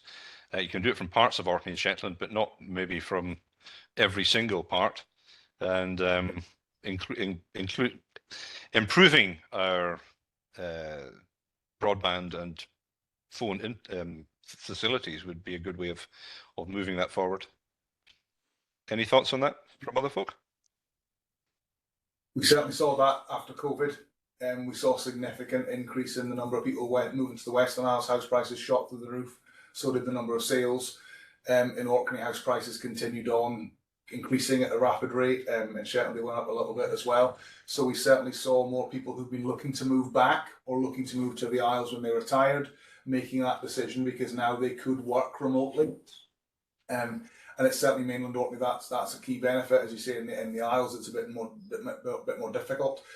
But I mentioned it this morning. We're now at a point where an island, small island, can say to somebody, "We've got a house with a good internet connection." That is sometimes all some of these households require.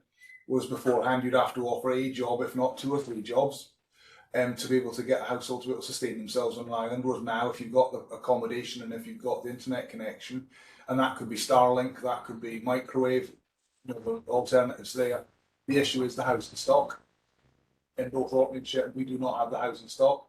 I think my estimates for what I think we could hit Orkney's population by in the next 10 years is about 25,000. So we've gone up by 3,000 in the last 20 years, which is the highest household increase of any Scottish local authority. We could maybe do that again, but it would take a hugely coordinated house building programme, which we are not set up to do. And that level of population increase would see more younger people move south, would see more retired and very well-paid professional people moving in,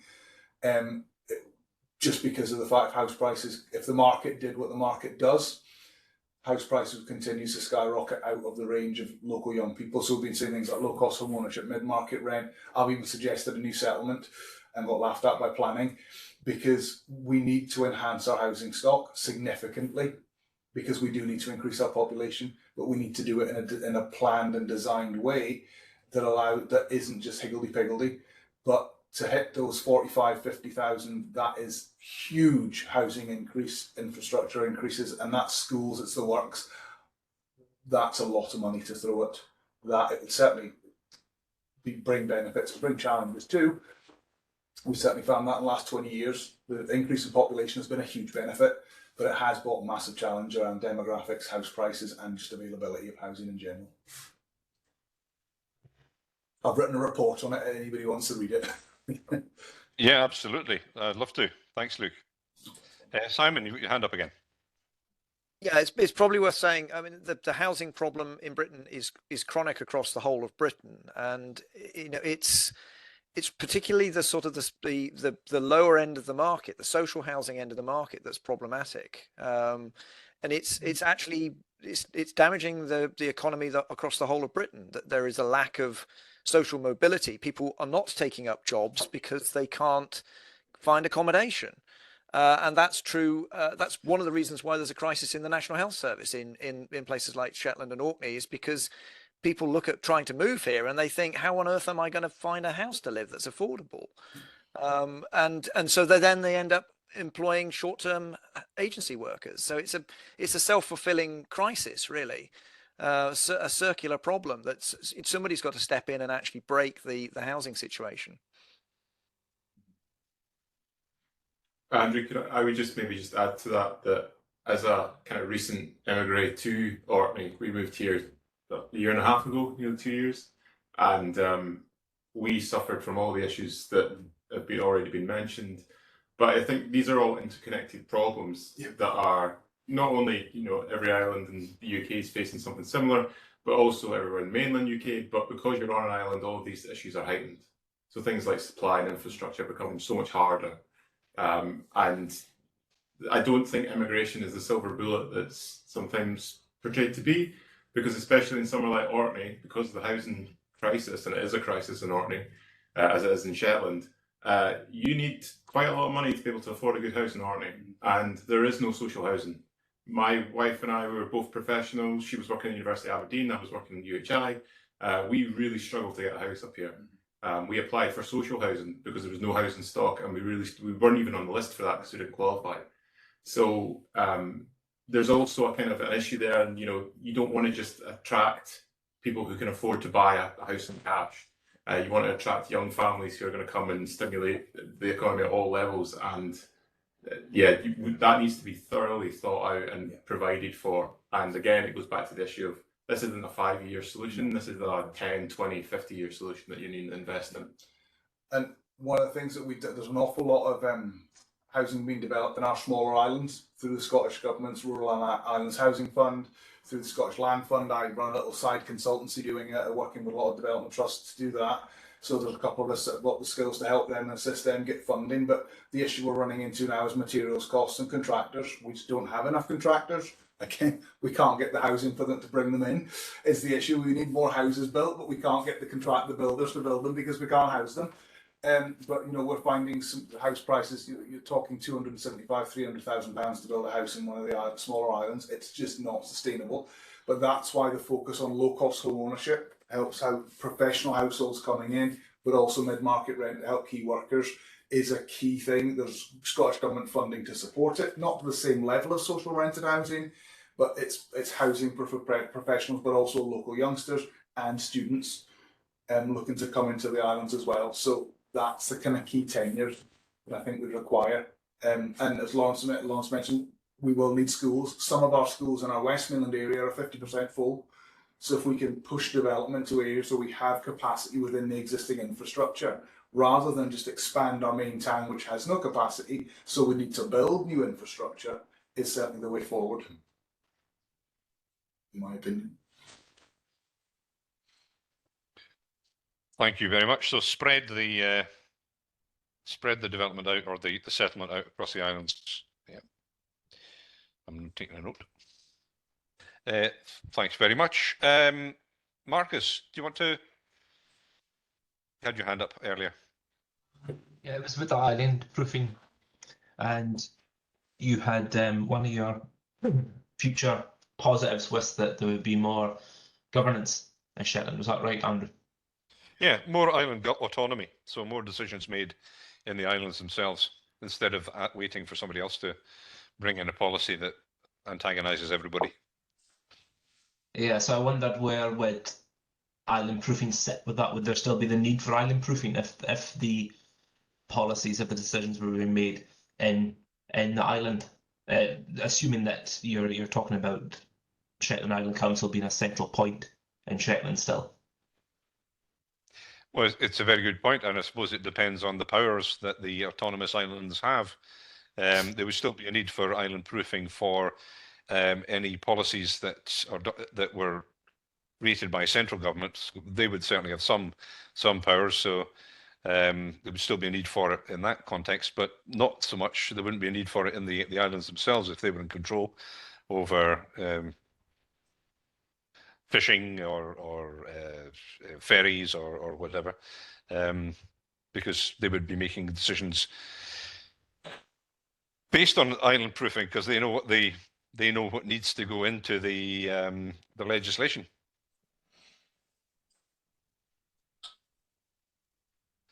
Could I raise a point on the ferries? We, in terms of our internal ferry fleet, Orkney and Shetland both already have control of our internal ferry fleet.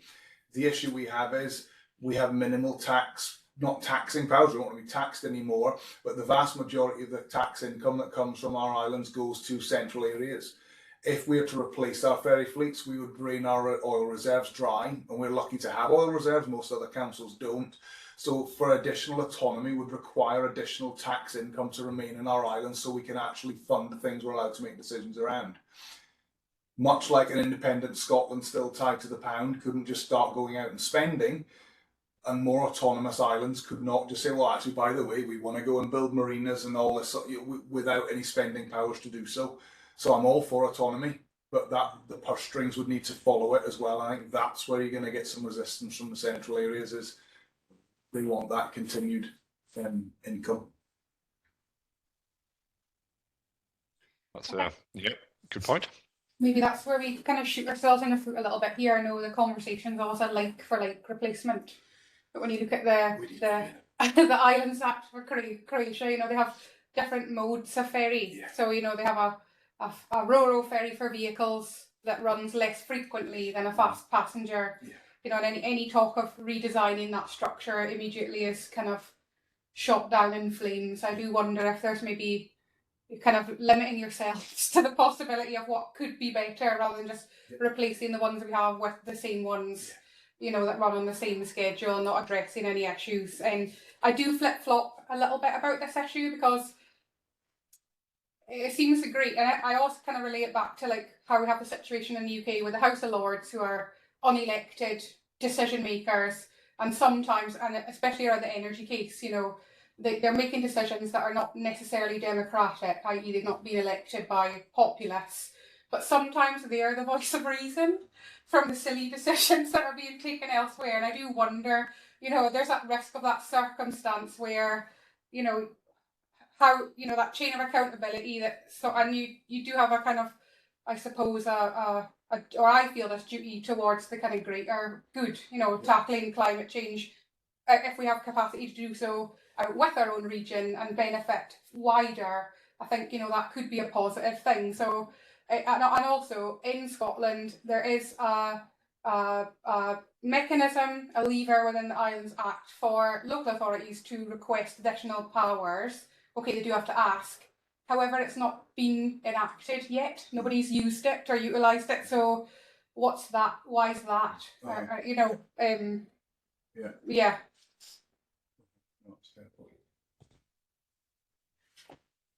Good question. Why do you think it hasn't been, no one's asked for these powers yet? Mark, do you think it's a lack in awareness, Adele? I think that's potentially that, and then also what you see is with the election cycles. You know, the council here, the council in Shetland that were in place when our Islands Our Future and things materialised and went through the window of opportunity. You know, that's a totally different council to the one that took the reins post that. So you do have that. It was mentioned. Was it yourself, Laurie, that mentioned the power of one?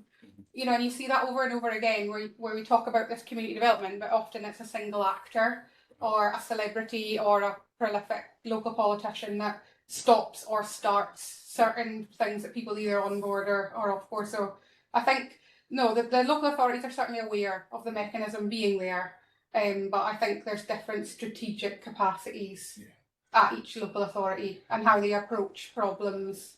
That maybe is a barrier in the policy sense. There's also the fact that I think they're scared of being given the authority to do stuff, but not being given the funding to follow through and actually enact it. Yeah. Orkney gets a lot less money per head of population than pretty much anywhere else, partly because our population's grown while others was decreased, and COSLA's calculations are still done on 20 years ago. So if the council here is the smallest council in Scotland, so we are given additional powers, thank you very much, Scottish Government, on things we have to follow through on, but are often never given the resource to do so, so it's just bolted onto somebody else's job description. That happened to me on a number of occasions. Where you're just, okay, you're now doing this too, and it's going to, oh, right, thank you very much. So I think that's a key issue. We may well ask for, you know, we may well not want to ask for these things for fear of actually being given it, and then thinking, oh, crap, now what do we do? is potential we might end up.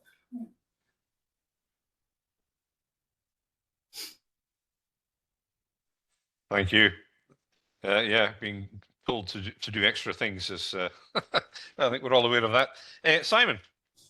Yeah, I think, I mean, allowing communities to make decisions at an appropriate level is all very well and good, but it's not going to be a panacea. I think social care is the responsibility of local authorities. Health is a central government responsibility, essentially. They're both pretty badly funded, but one is much worse than the other. And here's a clue: it's social care because it's funded through local authorities. So I think that the point about responsibility and availability of funding is a very good one. It's no good having responsibility if you don't have the funds to follow it up. So that would be something that we'd have to think through quite carefully. And I'm not convinced that everything needs to be done at a local level. Some things actually you do need critical mass to make them work effectively. Things like health are actually not just about money. They're also about the number of cases of particular types that you're dealing with. So you need critical mass for competence to actually deal with things like cancer. You actually have to have a degree of specialization. So you will need to group things together at different levels of scale to actually make them function effectively, not just cost effectively, but in terms of professional competence and experience. Yeah, very true. But I mean, I don't think anyone would be arguing against that. It's I was talking to Malcolm, who used to be head of Shetland Council, and he was very worried about the loss of social care control from local authorities to the Scottish Government, because despite what you said there, Simon, I believe that Shetland actually does pay more, does contribute more to social care than other authorities. You're absolutely right. If we went to the national average, the care in Shetland would decline markedly. That's absolutely true. But we're better because Shetland has other means of support. Its local authority is not starved of funds to the extent that other local authorities have. They've got other means of support through the oil fund, essentially. So that's not an argument for rolling out greater local autonomy for things. That's just the local circumstances of the way things are financed, actually. I think it was designed that way. I think we missed that. It wasn't by luck that came across. You know, it was a very protracted negotiation, and there was very management of the funds. And I feel that there's certainly a difference in Orkney, where we've sort of saved. We have a nest egg, and you miss out twice because you've been prudent. So you haven't spent the funds, and then you're on the funds and you're penalised because you've got additional funds in today's money that you haven't spent. So the population misses out on twice on that spending power. So even though you've been kind of financially prudent, and I think this is a really difficult crux for local authorities, because increasingly they're expected to act like private enterprises when they have, they're public bodies. They have a different set of regulatory rules, and then they have they're scrutinised from every angle, from central government, from Westminster, Scotland. Prior to that was EU, but then also publicly. And islands are very small, and there's this natural recourse of kind of that because you live in such close quarters, there's always this. It's kind of this natural way of regulating behaviours, if you know what I mean, because somebody always kind of knows what's happened. So I feel there's differences there between the local authorities, but it was no accident, that Shetland's happened upon that circumstance. And I think, I could be wrong, but if we're looking into the future, the circumstance with Viking, it's very different how we arrange our agreements around renewables. So I think the local authority has a 5% stake. It's also gained its connection to the UK mainland way better than our one. So I think once the dust settles and everything, that actually, I do feel that SIC will have put itself in a prudent financial position, even though it seems like a small stake 5% is much larger stake than what we are requesting in Orkney from the developments that are happening around us.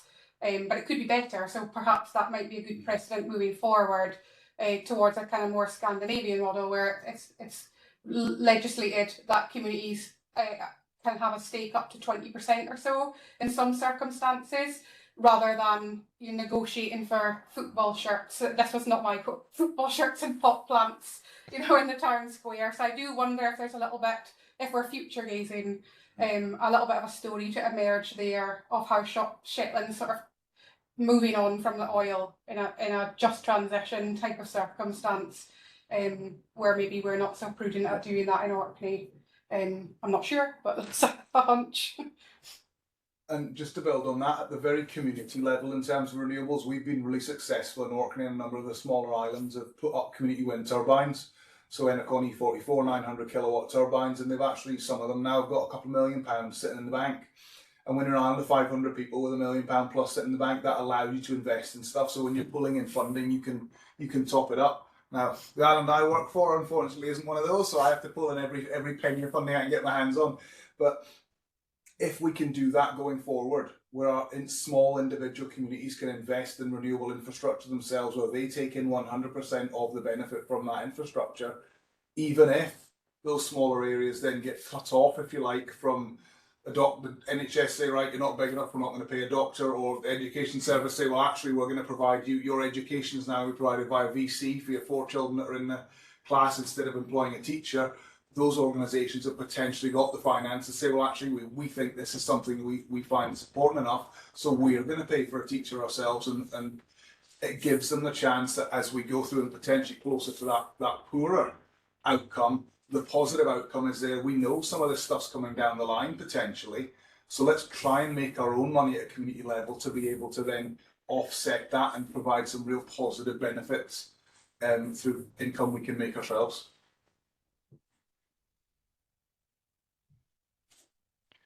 Well, it's a pity that you don't have a wind generator on North Hornsey. I'm working on it.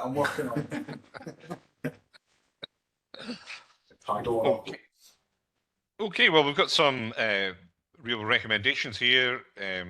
Better childcare, telework, focus on that, making it practical to work from home in the islands. But to do that, there's a huge amount of work to do with providing a suitable housing stock, etc. in that field.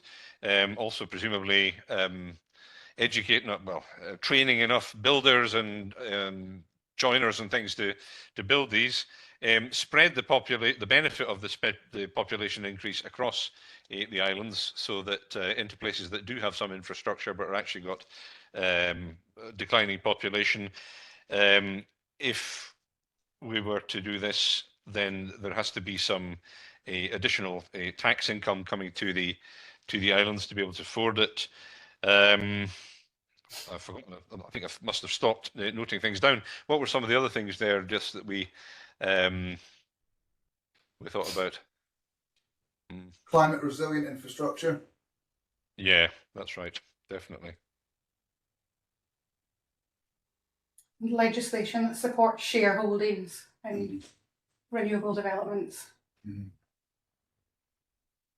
Island shareholdings, rather than shareholdings. Yeah. Well, it's interesting to hear you sort of defend the Viking sort of 5% holding, because it's been criticised quite a bit in Shetland. But from your perspective, Adele, seeing it from outside and seeing it from your own sort of the roles that you've had in the past, that's really quite interesting. So you think after the decade of arguing about this thing, we might have come out quite well after all? I think, well, there's good and bad, isn't there? But I feel that, there's this sense looking from down here. I mean, I'm far enough away to kind of escape the wrath that my comments may have in the local area. But, there's wider benefits, for one, that come with the wind farm. So in Orkney, we've campaigned for literally decades. I did my undergrad 12 years ago, and I attended consultations on our recently approved tiny interconnector to the mainland island, which had been going on for 10 or 15 years before that.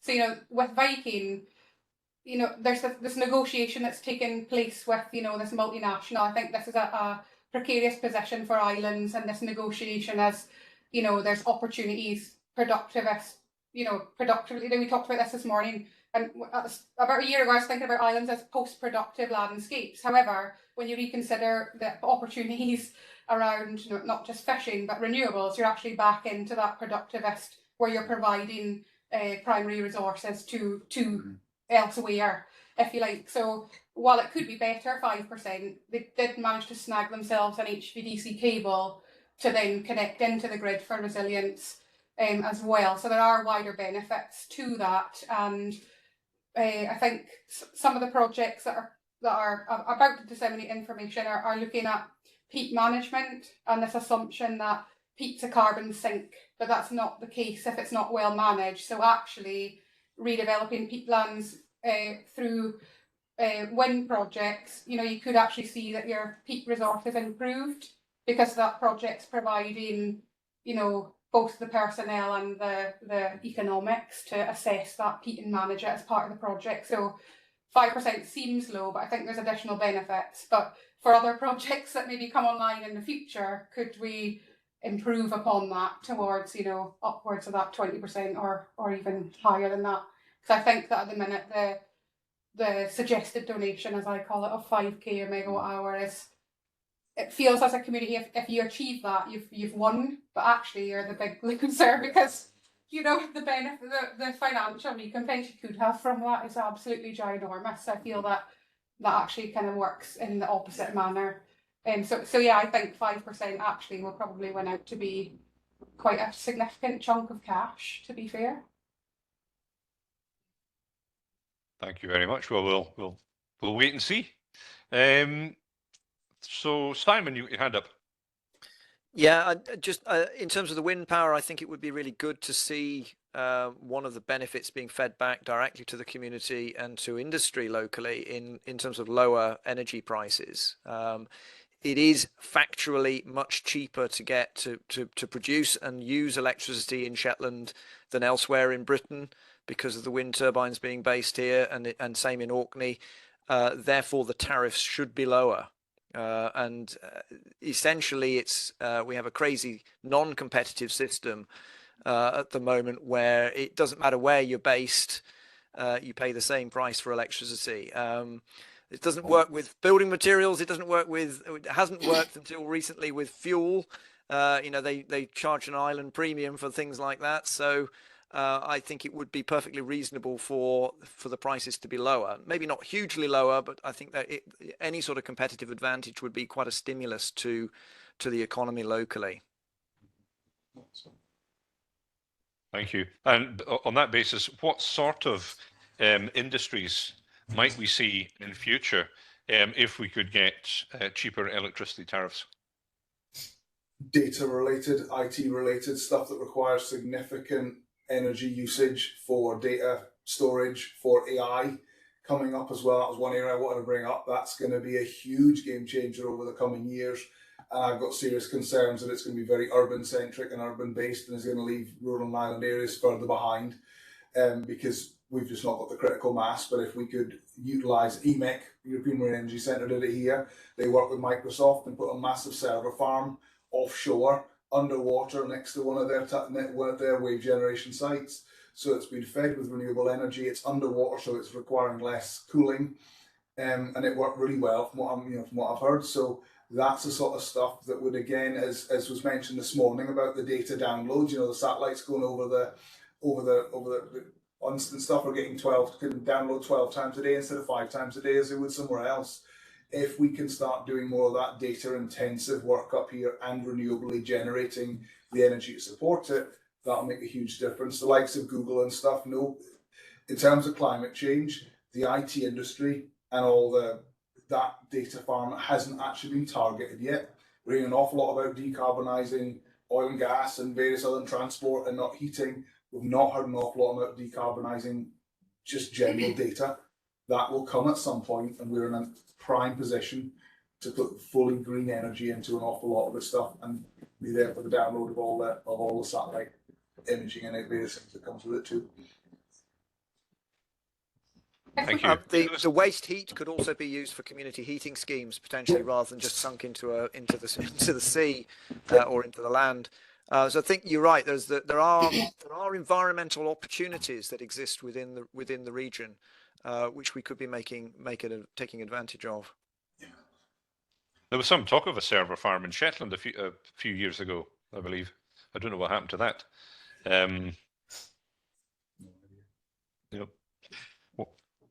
Well, I think we're nearly up. Our time is nearly over. So, Michael, you've got your hand up. Yes. I'm just trying. Thank you. Thank you very much. Yeah. Just to come back to where I was before on this sort of individual level and people wanting to move into the islands and attractive place to live. There is a project you probably well know about, a settlement officer in North Uist, but it seems to be focusing very much on Karine McCrory.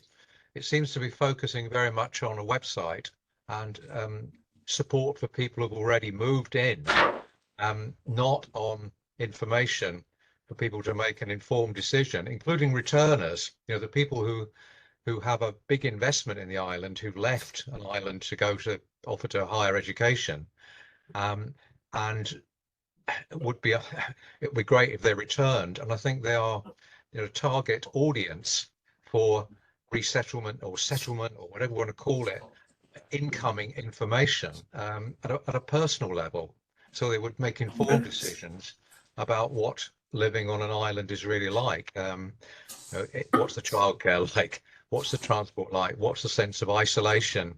What's the great benefits of community? That sort of thing. And be informed before they actually made a decision. A lot of the TV programs that I see are they're idealized view of sort of of island life, or they're just superficial, I think is the word I'd use. So I think there's the scope for working with individuals who might want to come in and bring economic benefits at a micro level, as well as help with the demographic problem. If we could go way outside the bounds of kind of the systems we've approached today, imagine if we could utilise AI, regenerative forms of energy infrastructure, a great place to live, to work less, have a shorter week. These are magic pinnacle that maybe you don't have to wait till retirement age if you're lucky enough to retire fully.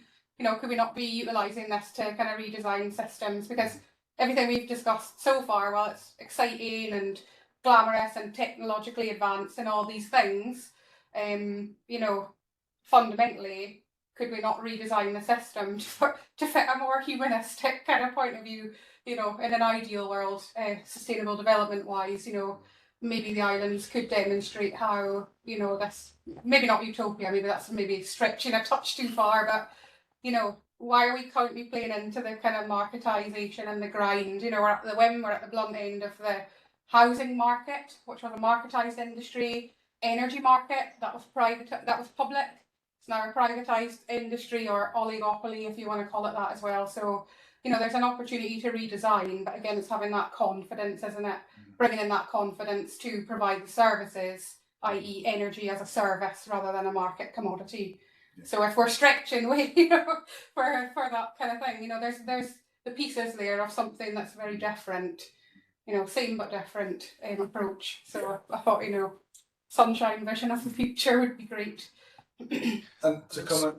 We have some of that already that's worth just mentioning. I mean, there is a tradition in the Isles of part-time work and holding multiple jobs and doing different roles.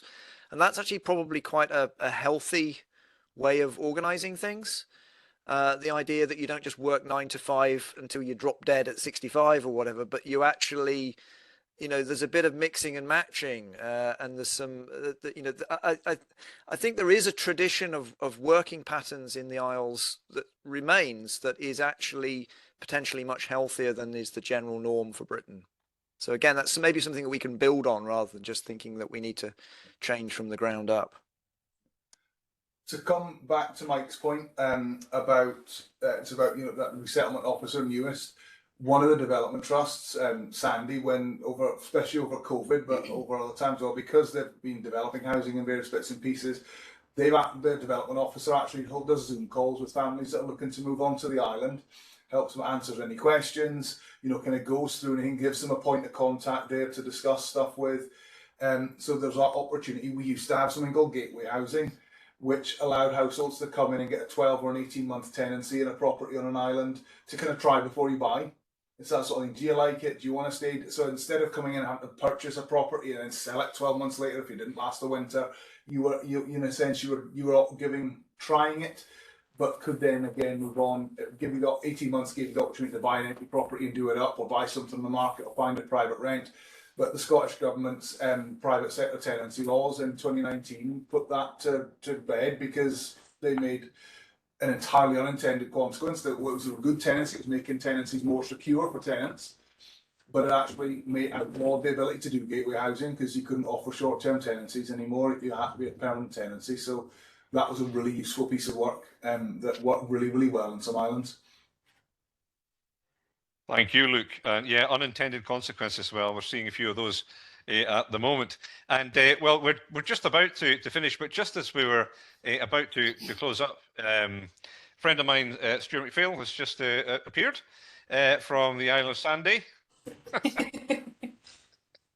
So since we were just since you were mentioning Sandy, Luke, and since Stuart has appeared, Stuart, could you just tell us again who you are and what you do, and what the challenges have you found about moving to Sandy? Right, I'm Stuart McPhail. I'm the head teacher of Sandy Community School on Sandy, island of 500 people. The school has 54 pupils and 8 nursery at the moment. You mentioned about the Development Trust. I work closely with them. So Kieran Brogan was doing those conversations, Zoom calls, and I was invited into those, and I did most of those with Kieran. So we spoke to families before they moved up. So we spoke to a lot more families than have actually moved up.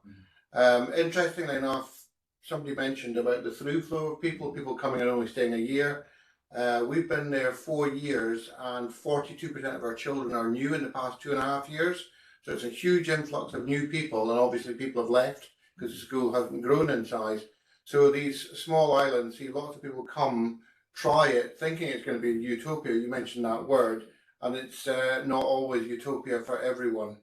We've been there 4 years, we enjoy it, but we're used to living in that sort of environment. My own 4 children never went to a primary school of more than 25 kids. We've lived around Scotland in small places, which Andrew's visited, the last place we were in before we came here. So yeah, that's Sandy. Quite a lot of experience of living in very remote communities as well. Thank you very much, Stuart. I'll come and see you just in a minute, and we'll have a coffee with the folk that are sitting in that room. So thank you very much indeed, everyone, for your time and your contributions. We have some recommendations, so that's always grand. But let's not forget the goal. You know, let's be ambitious about what we hope for the islands, and let's not get beaten down by negative thoughts. And let's definitely never think of managed decline as an option. It will be thrown in our way. I'm sure it will be presented as a glorious option for the lesser inhabited islands, but let's never accept that without a fight. So thank you very much, and thank you, Laurie, for your contributions from PEI. And it's always great to get the an outside view. And thank you everyone who was here in the morning and who joined us in the afternoon as well. And yeah, so lots to peruse and to think about. And for those who perhaps didn't know Orkney quite as well as they might, I think we've all got a wonderful idea of what a vibrant and innovative place it is. And I always feel when I come to Kirkwall, I always think, I wish Shetland had a town like Kirkwall in it. So there we go. But wonderful stuff. Thank you very much indeed, everyone. So just to finish off, there will be another one of these, as I said, at the beginning of the morning. But I think what I'll do is I might combine the 4th workshop with an online conference and focus entirely on recommendations for the Scottish Islands. And that will include looking back at governance and culture and language, as well as the business and economy side of it. So please look out for that, because I'd love everyone who is involved today to take part in that event as well, because you are the ones with the expertise. So thank you very much indeed, and enjoy your weekend. Thanks, Andrew. See you next week. See you next week.